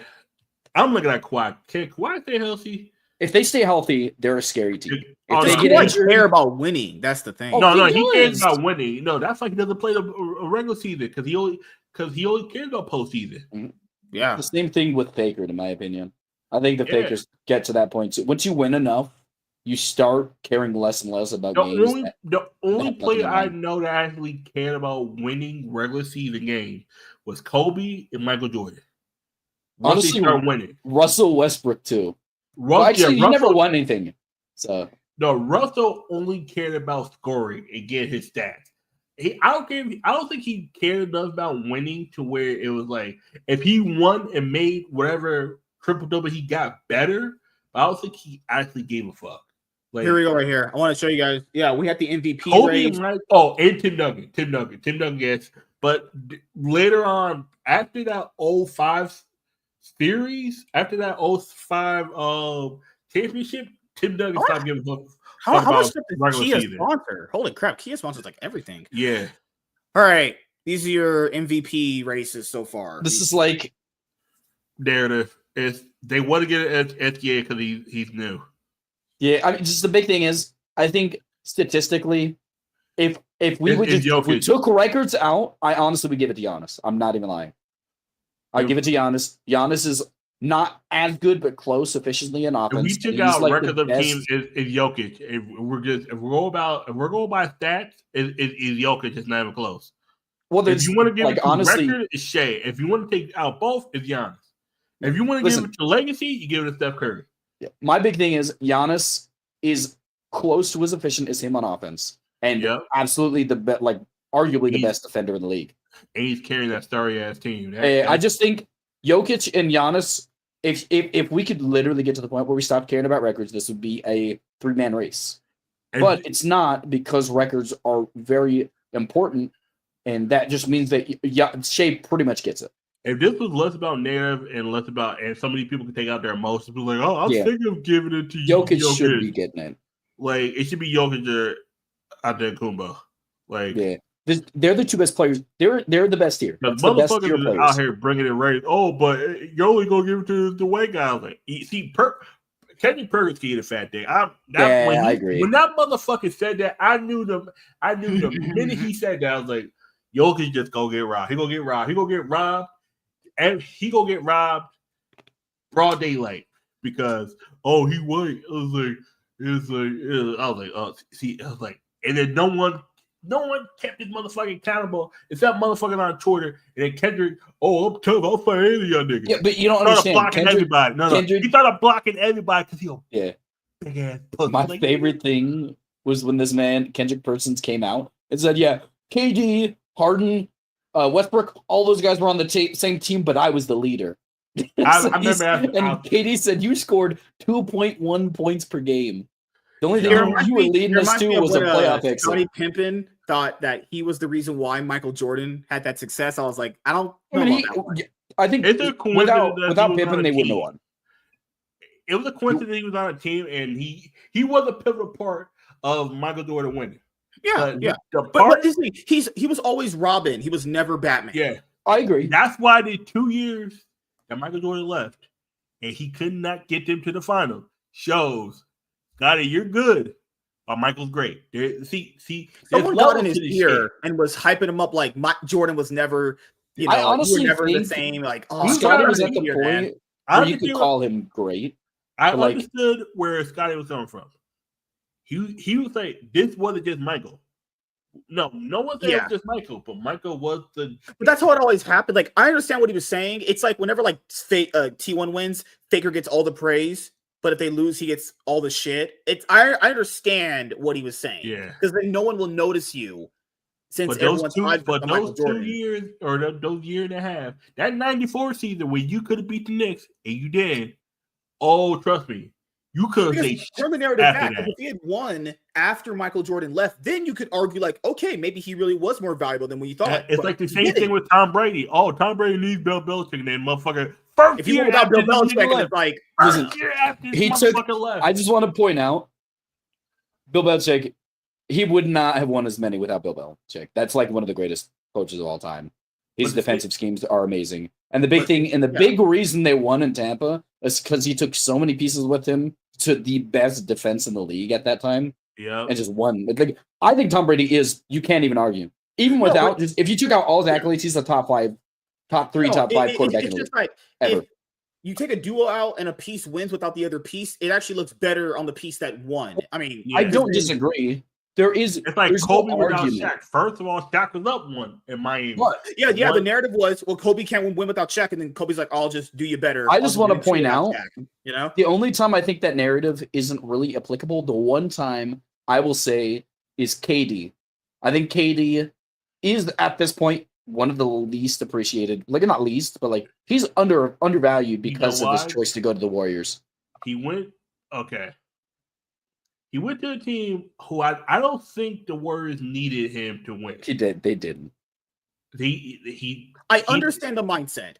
I get it. Because all that's going to matter in years from now is who won. And he made the decision to go to a team that was going to win. I actually don't know. I think this will always be a mark. This is one of the biggest, biggest. But the reason of it was he got accused of like just trying to go to teams and create super teams the same way LeBron was trying to do. It was a different. So there's a difference. LeBron was part of the super team. He was like the reason. If LeBron wasn't there, that's not a super team. Yeah. KD joined a team that that had the single best regular season record of all time. They had the best shooting record. They had this playoff record. They had the best everything. They had the best regular season record of all time. Yeah.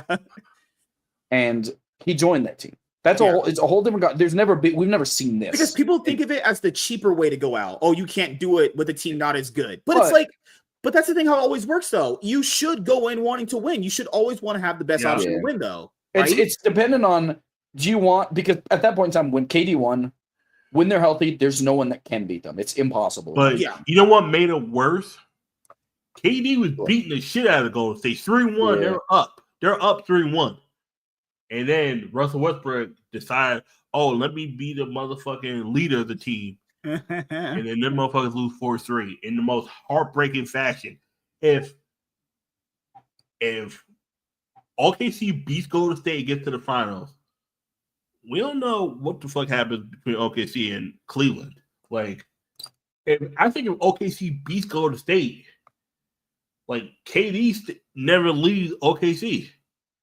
And then the team that's now doesn't happen the way it happened. Can we talk about how bad that Laker bench was? That outside of Bronny, that whole bench is trash. Oh yeah, no. I honestly think they're so bad, dude. Fire all of them. We have one of the worst. We have one of the worst. That is the worst bench in the I've entire ever league. seen. I hadn't watched. I saw them play it. I was like, this is tragic. Like, let's point out, actually bad.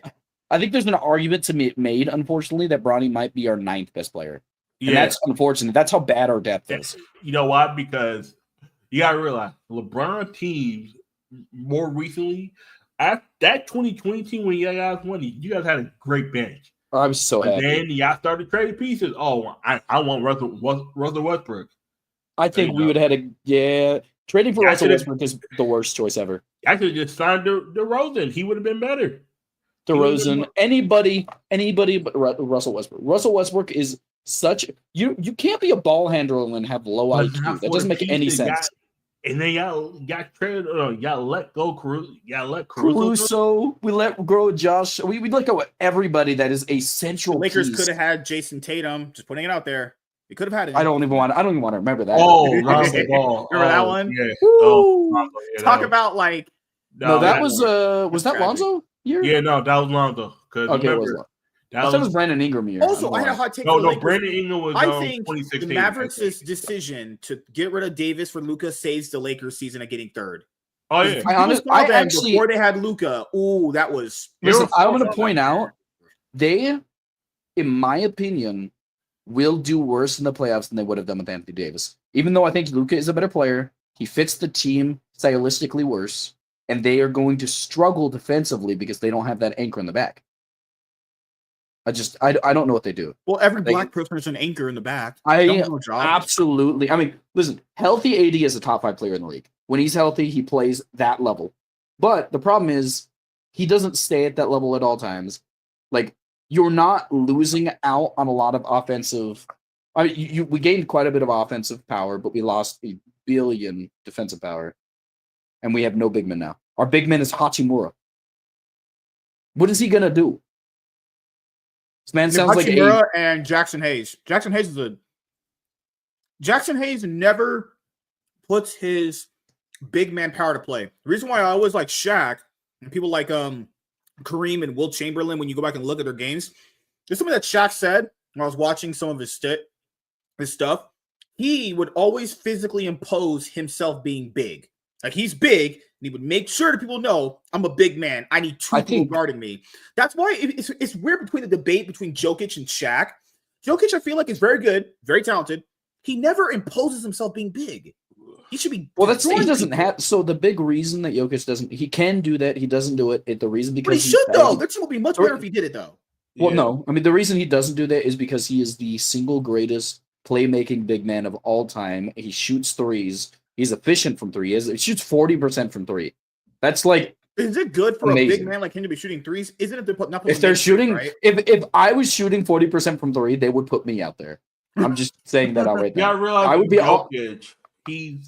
He's not. Shaq was limited to what he could do. Shaq was a traditional center in the paint body. You get in my way, I'm dunking on you. I'm putting my nuts on your forehead. That's who Shaq was. Shaq would definitely put his nuts on people's face. That was happening. Like, motherfucker, you remember the guy against the Knicks where he dunked in the motherfucker and put the motherfucker into the goddamn crowd and then walked? Oh, I gotta show you that. Oh my God, that was the most human. How do you get emasculated like that as like a 7'2" big old 300-pound dude? Oh no, Shaq was this because you gotta realize shit. Oh, Shaq, you remember that there was on that late night show with Jimmy Kimmel, and he asked him that dumbass question: LeBron and AD versus Kobe and Shaq. That's crazy. That's the dumbest. Kobe himself could score 80 points.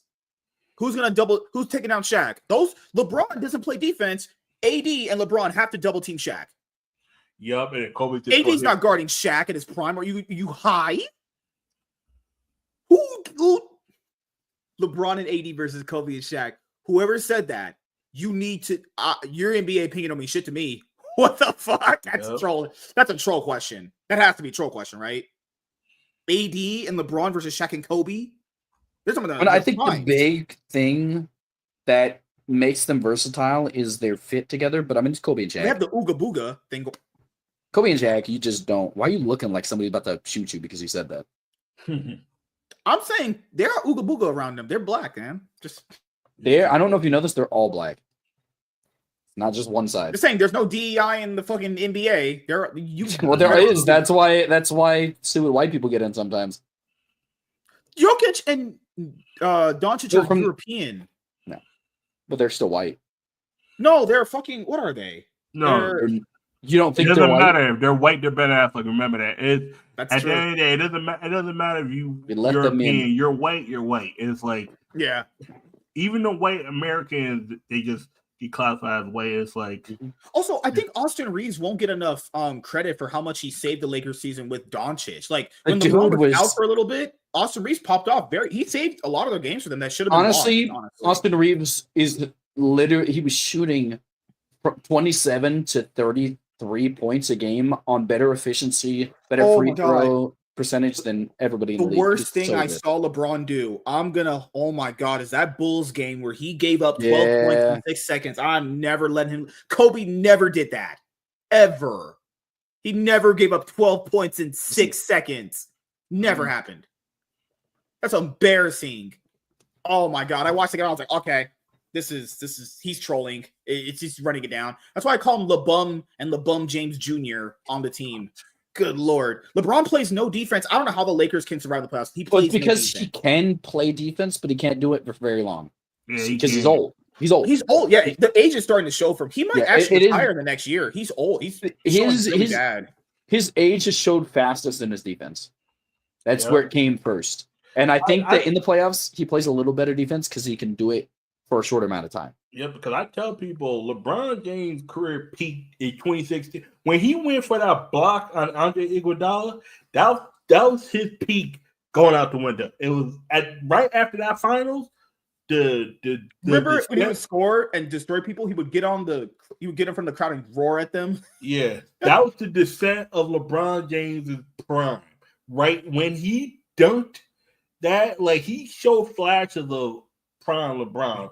But that was the moment I knew LeBron James's prime was starting to end. And it ended around 2019. But 2016 was like the beginning of, okay, LeBron might be at the end of his prime within the next 2 years. Like, because after that, you could tell he was declining a little bit. When he got to the Lakers, he got injured. And this was the first time in a while LeBron James really got injured.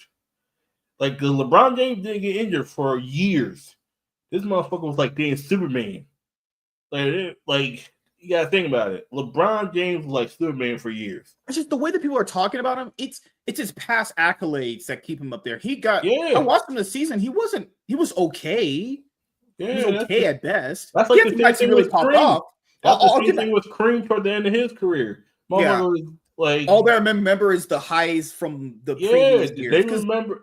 They remember when you were winning. It was like, and people are still going to look at that. We're not even going to talk about when he was playing. He was playing defense and he fell to the ground like a crybaby 3 times in the last 6-7 games. Fell to the ground like a baby. Like, oh my God, dude, get up, show some class, show some respect. Stop being a bitch most of the time. That's why I was thinking they can't. That's why I can't believe they can win the playoffs with this guy, man. There's just no way. They're going against Minnesota. I will say that round 2, they're probably going to be out. They might beat Memphis. Might, with quotations, might. No. They're facing Minnesota, not Memphis. Oh, my bad. Timberwolves. They're facing Timberwolves. Yeah, they might beat them. I'm saying they're going to be out in the first or second round. They're going to be out. There's just no way. Yeah. Their best player, guys, doesn't play defense and their second player and the second best player plays somewhat defense, and Luka. Austin Reeves always gives over turnovers. Always happening. He doesn't guard his man ever. Austin Reeves never guards men. I don't know what he does most of the time. He just shoots, and that's decent enough. Jackson Hayes is an okay big man, but he never puts pressure as being a big man. Like, I forgot the other guy James said a minute ago. Most of these guys are like average to decent at best. That's the problem. I'm not gonna lie. I'm glad that Mark Williams trade didn't go through. For like LA. Jared Vanderbilt. Yeah. Yeah. Like, oh God. I can't. I don't know. I like being a Laker fan, but God damn it. I would be on some max copium if I said they were gonna win the whole thing. That's copium I'd be on crack to believe in that shit. Like, at least you're like, yeah, the Knicks are probably gonna be. If the Knicks are out in the first round, I wouldn't be surprised. But I agree. Round. I like people say, "Oh, but why are you not rooting for the Knicks like you do?" Because I can look at a team like I'm glad the Knicks got to the playoffs, but it wasn't. You got third seed. You can't be mad with that, you know. I mean, like they were the third best team at almost default because when they're on, they're on. When they're off, it's like, oh shit, like Indiana could have caught you. Now we beat Indiana enough times where we own the conference record. In the head-to-head record also. Oh, before we go, because I wanted to make sure I give you guys a longer episode of this one because we're not going to have the episode Thursday. I want to make sure we cover all the bases with league and everything. I know Chaz likes this show. It's victorious. I didn't really watch this growing up. I thought it was really cringe as fuck. I watched it on rerun. I didn't watch it when it first came out. A reunion. Victoria Justice and Leon Thomas reunited. Hold on. Okay. I remember this was a hot topic back in the day.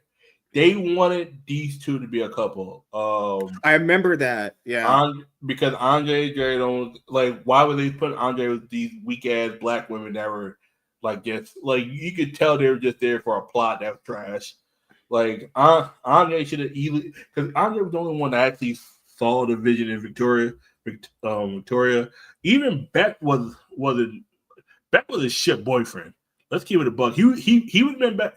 Anybody would have been better with Jay. But I remember I saw a video years ago. And this would inspire me to do some video I did on my channel back in the day about like TV shows.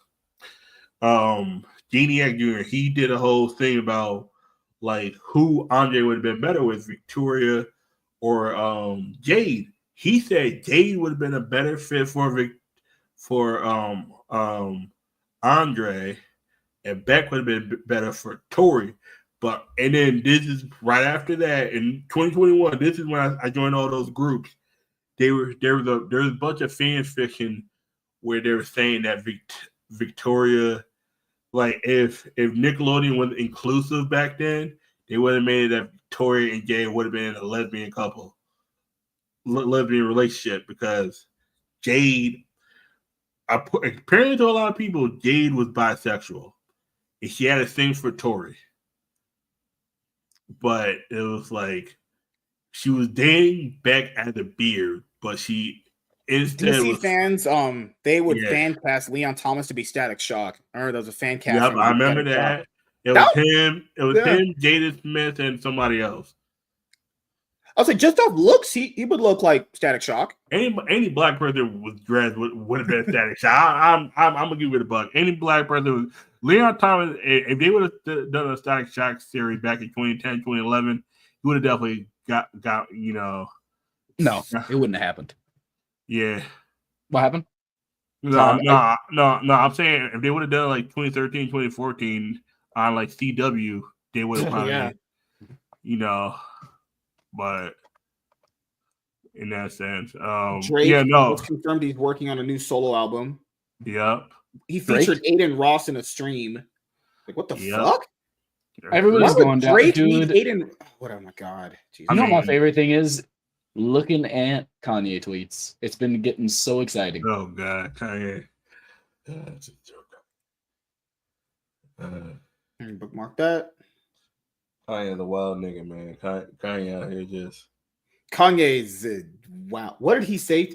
Oh, Taylor Swift sent him a cease and desist on that threesome rumor where he said she got her holes plugged by Justin Bieber and Harry Styles. I mean, I believe it. I don't. You can tell she looks like a fucking slut bag. Who does? I can tell. Taylor Swift. But you gotta realize he's crazy. Who don't give that validity to that? I'm not saying it could possibly happen, but the thing is that could have been true, but there's no proof. But the whole thing is, like in Hollywood, a lot of sexual things happen in order for people to get to higher position. We don't because even Cat Williams and a lot of this proof that a lot of these women were in orgies and Beyonce, they're the sex team up there. Beyonce get fucked by some rapper back in the day. But while remember how it's rumored that they praised the devil? They did recently. No. That's open. That's open. There's a Lady Gaga concert recently of her doing some really kind of Doja Cat. No, that's Freemasonry. Doja no hair. That bitch bald as fuck. Yeah, like when she has hair, she's cute. When she doesn't have hair, she scared the fuck out of me. You're generous. I'll just say that. I'm mad I haven't fucked Taylor Swift yet. I know Taylor, like, how the fuck he know that? I'll show you an example of racism. Justin Bieber and Harry Styles fucked Taylor Swift from both sides and didn't call me. Oh, I forgot. I can't hold water. On everything, this tweet is 1,000% true. I want people to understand, in the music industry, there was a porn star there's that porn star podcast with the one white dude, I forgot his name. This girl said she was blowing Chris Brown as he was recording his news album. There's that. There was the chick that blew eight basketball players from the Phoenix Suns. Yeah. They're back in the day. I don't at one point disbelieve Taylor Swift has gotten her holes plugged by a bunch of dudes. Allegedly, Mike Johnson got AIDS from some porn star / stripper. Oh yeah. That's how he caught HIV. Allegedly. But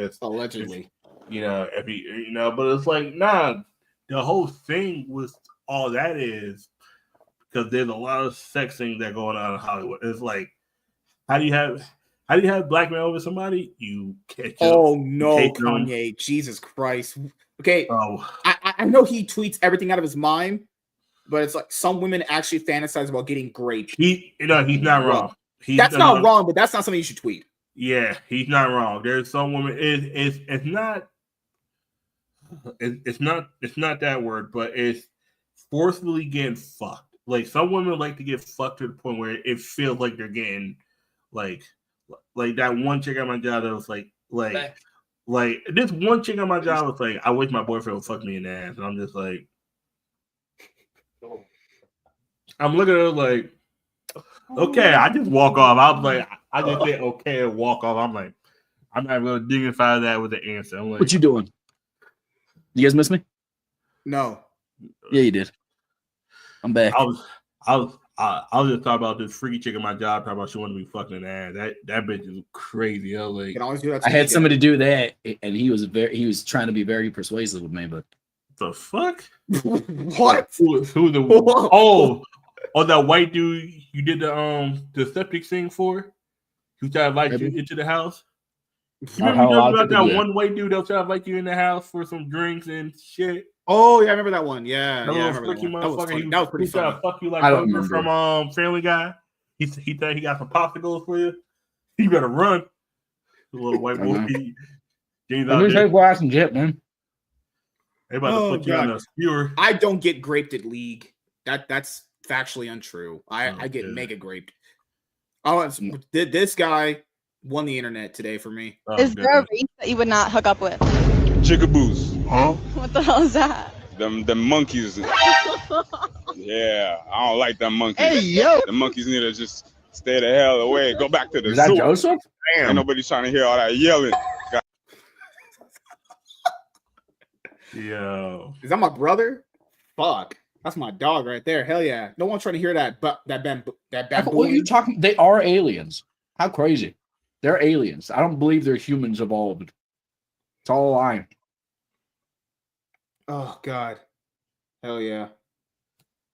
But I yeah, don't know. Savannah, if you're trying to get your butthole blown out by a big black man named MSK, I'm always down. I had this How excited are you for this mom. weekend? I'm ready. I had a mom offer me her daughter. I can't name names, but she said her daughter is going to be getting out of jail and she'll have an ankle monitor on in like May. And I'm like, all right. Nope, don't do I'm just like, wait a minute. Then she said her daughter had several men. I know this girl's a fucking flaming whore bag. I know this personally. She tried to blow me a few times, which I should have let happen, but nevertheless, that's a different story. But you don't want no problem. But good Lord, she's like, you can date my daughter. She needs a nurturing, caring man. I'm like, she want a dad? That's what a dad. You know what she meant by that, right? She wanted a simp nigga. She wanted a motherfucker that's a sucker. Yeah, the mom. This were her words were like. The mom said she needs a loving, caring, tender man. Word for word, what she said. I'm like, I'm not her dad. Hey, keep in mind, this girl already has a kid. She ain't in the kid's life. Keep in mind, it was by a black guy because I knew she loved BBC. Woo! This girl was a freak back in the day. But what ethnicity is this chick? White. Of course she is. Okay, of course. I just needed to clarify. Son told me she was white. I'm just saying. Clarify that. The mom doesn't know this, but her daughter at one point made an OnlyFans account. This is gone, and she sent me videos constantly. Now I don't get access to those videos because they were on my other phone. That other phone got messed up because I dropped it in my. I can still use the phone. You gotta save it to the computer. Then you put it into a folder. You don't know how to back up shit, man. I never thought I'd lose my phone. It cracked, and then I touched it with like my greasy hands, and then it messed up the screen. I can still turn it on. I have to get a new screen for it, and it'll work fine. I just get it eventually. But yeah, the girl was a freak. But it's like, damn. I've never had a mom offer me their daughter. That's crazy. And it's always the older white women that do it too. Lennon's mom offered me their fucking sister, and it's like, what is wrong with you? I'm not like desperate. When the mom offered the sister? The difference for another day. I can't say that story on live on TV, YouTube, whatever. Man, you gotta say that shit after. After we go off. You better explain that story. The fuck? You can't just say it and not like. Oh, so yeah, women are completely insane. What happened? Oh, James is getting food. I don't know what he's doing. He's probably beating. I'm right here. What do you mean? Oh, I thought you were talking about your fake woman story, so I had to let you keep going on for a while. So what's going? Do you know any girls that go to Coachella? Apparently, it's not having a lot of people. Yeah. I don't know anything about There's a lot of people that go there. I went to Coachella once. I forgot what year. It was 2015. 2015 was the year. I drove past Coachella. I went to Coachella. It was 2016. I don't even know you've been over here. Yeah, I don't go back over there. There was an issue where one of my friends decided to go to a chicken spot in a place I told him not to go to. He got out alive, but yeah, the guy showed up to this thing. The thing about Coachella, I can't speak about it because there's legal reasons that I don't know who's watching. It's me. I'm gonna rat you out to the FBI. I've been a sleeper agent. Look at Joseph's face, freaking like freezing like that. Now I got a pop. You thinking what I'm thinking? You think what I'm thinking for this white guy? Black. Throw this motherfucker out of the building. I got you. All right, cool. Yeah. Just in GTA. Just so like the episode of Family Guy when Stewie was like, okay, we'll both jump at the same time, and just Stewie and just Brian jumps, and Stewie says you can't do it. Yeah, that's what we do. Yeah. No. He getting launched out. He's getting Jazzy Jeff out of the goddamn. And then me and James could do this thing where it's that movie. Remember where Dwayne Johnson and Samuel Jackson for the bushes. The other guy. Yeah, the other guy. That's one of the funniest movies. That's the funny. You know the fucked up part about that's the funniest.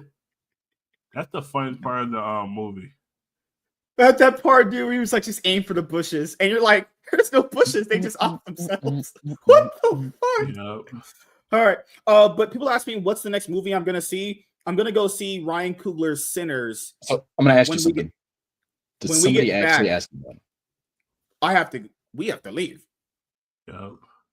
What? So I said, did somebody actually ask you those words? no, I just made it no up one for asked you that. narrative purposes. You're making it up so you can bring it up.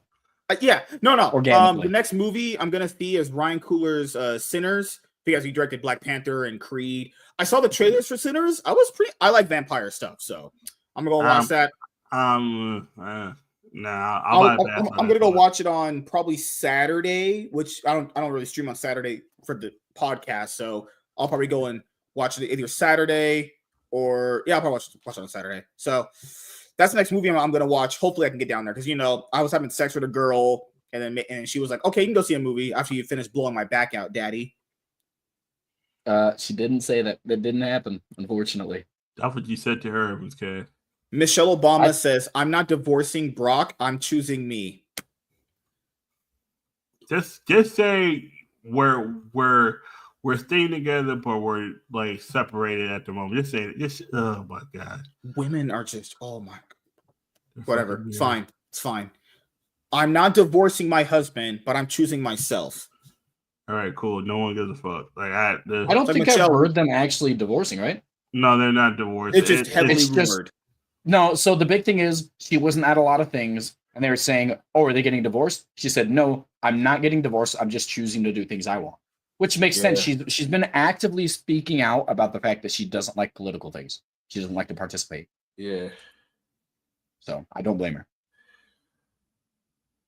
All right, so that's pretty much it. Wanted to make sure I give you guys a nice, long, meaty episode, because we're not gonna have another episode of this until just Sunday next week. So I'm gonna make sure I catch up on the rest of the LEC games, LPL games. Real quick, guys. How far is Core TCG from you guys?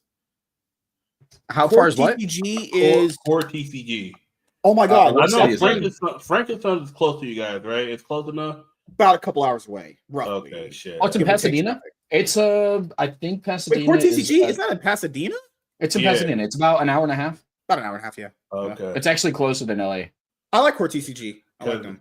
If I was to ever move to California, that's probably the local I'll go to for Yu-Gi-Oh! Honestly, literally, I'm telling you, our city might not be great, but it's in the middle of everything. Gotcha. And it's way cheaper to live here than in other places.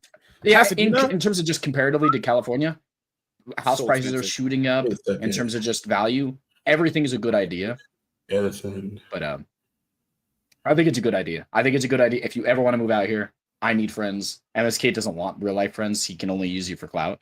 So if you ever come here in real life, he won't James talk to just you. wants you for sex. Come on. That is true. That is true. What? Chaz, if you come down here, it's gonna get crazy. It's gonna get a little crazy in there. Let's be honest. Yeah. First of all, I'm trying to go to Core TCG to play Pokemon and Yu-Gi-Oh! On Sunday. They got them back to back. Oh, that's the thing, though. This town has none of that. There's no locals here. You have to drive out for that shit. I know, but it's all close. Everything's close.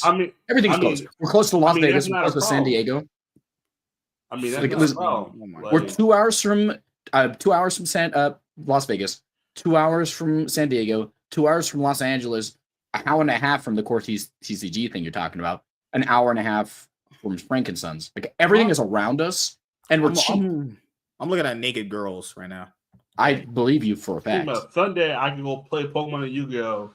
Back to back. That's me. And then I know they got Time Wars on Tuesday. I don't know what T stands for. I know Friday is Edison. I know that for sure. I gotta remember what T stands for.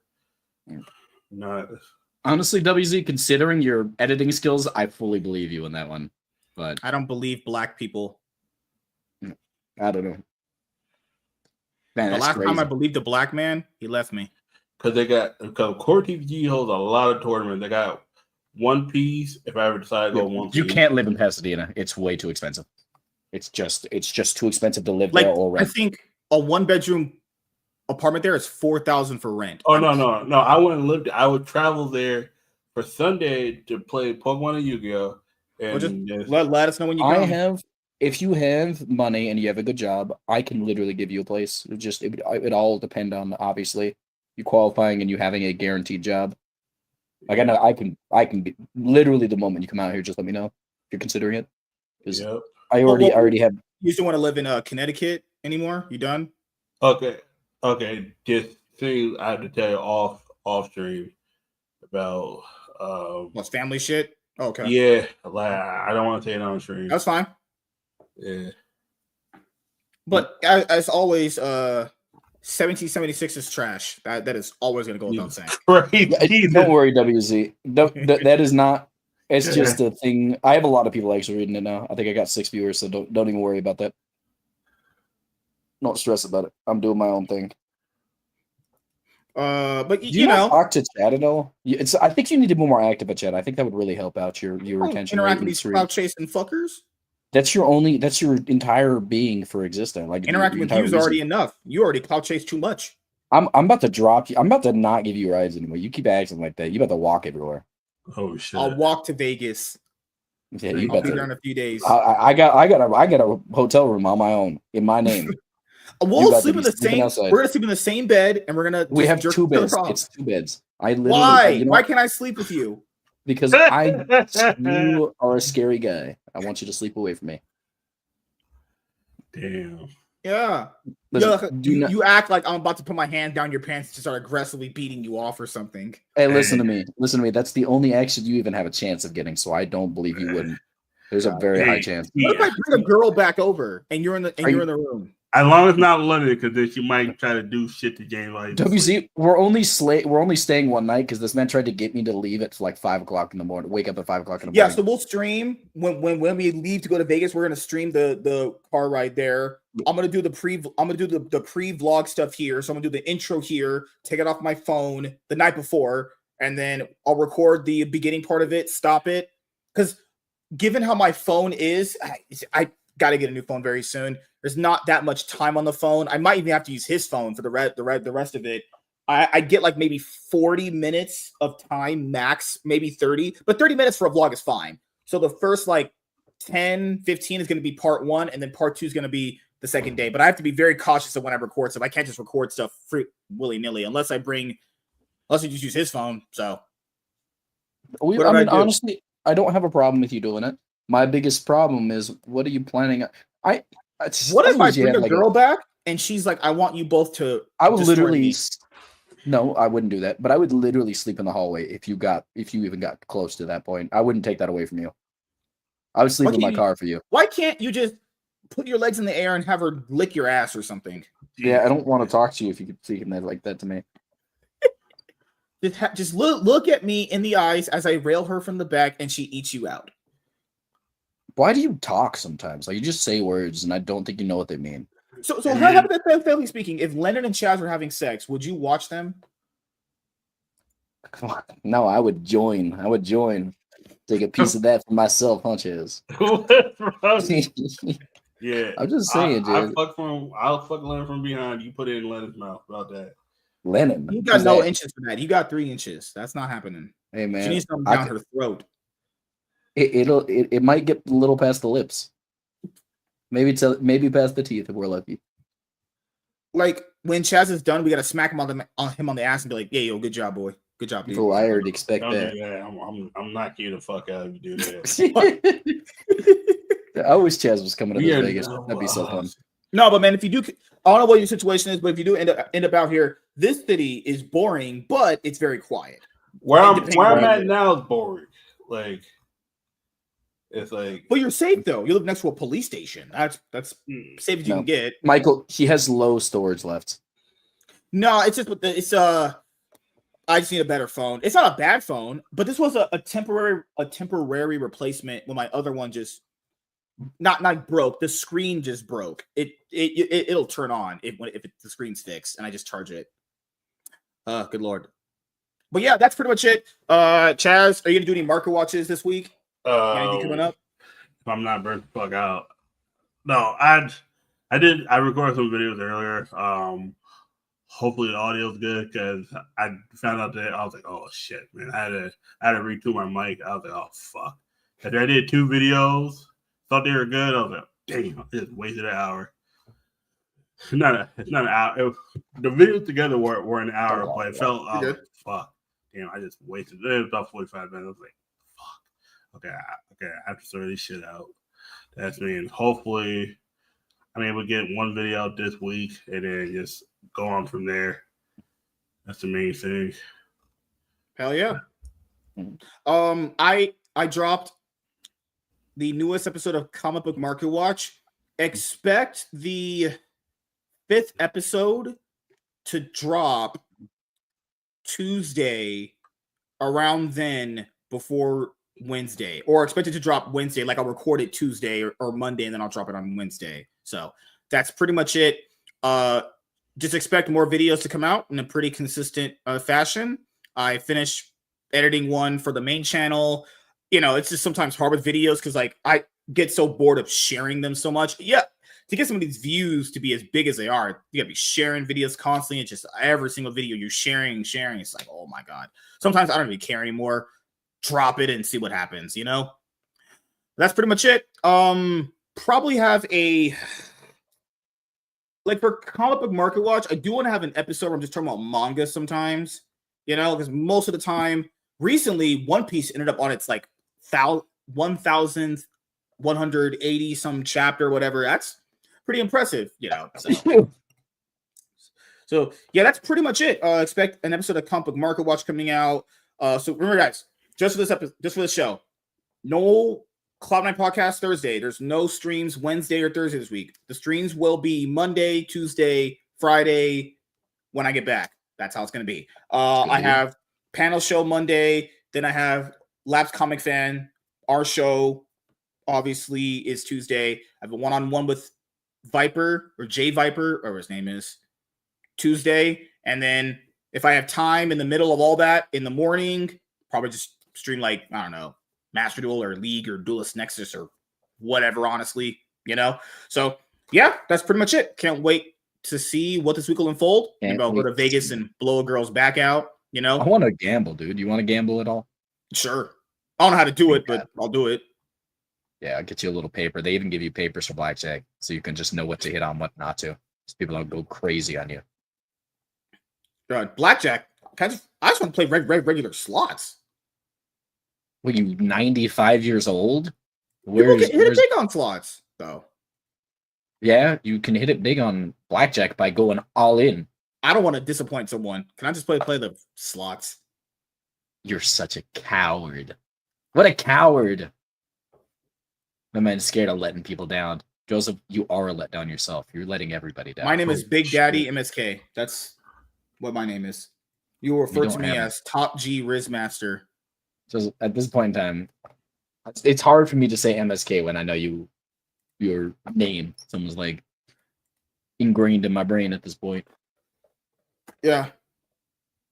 Slots are programmed to lose and only win once in every blue. Yeah, I just want to like, it's like when you have sex with a girl the first time, you just want to dip your feet in the water a little bit and see how it goes. You know? Listen, I wish you would dip your feet in the water a little bit, get that little stank off you. What are you talking about? You didn't wash your ass yesterday. What are you talking about? I cleaned your ass for you. That's called man musk right there. You was always crusty. God. Oh yeah. Fuck. Damn. That's coming after me. Good Lord. Chaz, take care of him. Get him out. Take care. Yeah, take care of him. What is wrong with you? What is wrong with you two? He won't let me sleep with him in his bed. He's being racist. I can't blame him. He won't let a black man in his bed. I don't even know if I can even do anything on Thursday at this point because we have to leave. Oh shit! We don't have to leave till late. The meetup's not until like 7. We have the whole day. Yeah, but if I do anything, I can't drive. Well, we'll have to just wait till you sober up. We just go home. I guess. This man wanted me to wake up at 5 a.m. on a Vegas trip. That's crazy. Do you want to make? I'm just saying, man. If I get you laid and I get laid, hypothetically speaking, I think I have a better chance of getting you to that point if you just don't talk. If you said no words for the entire thing, and I just said he's a mute and he's mildly disabled, so don't make fun of his face, you might have a shot. I'm gonna go up to girls to be like, "Yo, thumb in or thumb out." You kind of already did that last trip, so don't do it again. Thumb in, thumb out. Hey, yo, I'm just saying though, if we're gonna go out to nightclubs and the girls are gonna be out there, I need a cameraman. I'm like, what's the biggest you can take? I'm just saying. I hated when they videotaped me for that stupid nerderotic thing because I don't like nerderotic that much. God, I hate you. So I always wanted to play craps. Rush Hour made it look so fun. Yeah, true. But speaking of Rush Hour, I got to get out of here. Just like my dad left my life, And crazy. Okay. The other thing I want to go over is, thank you guys for checking out this episode of the Cloud9 podcast. Hopefully you guys had a great time watching and listening to the show. If you're watching this show, we'll see you next Sunday. I need to go to Vegas and get my back blown out by a big black motherfucker named Tyrone. So see you guys later.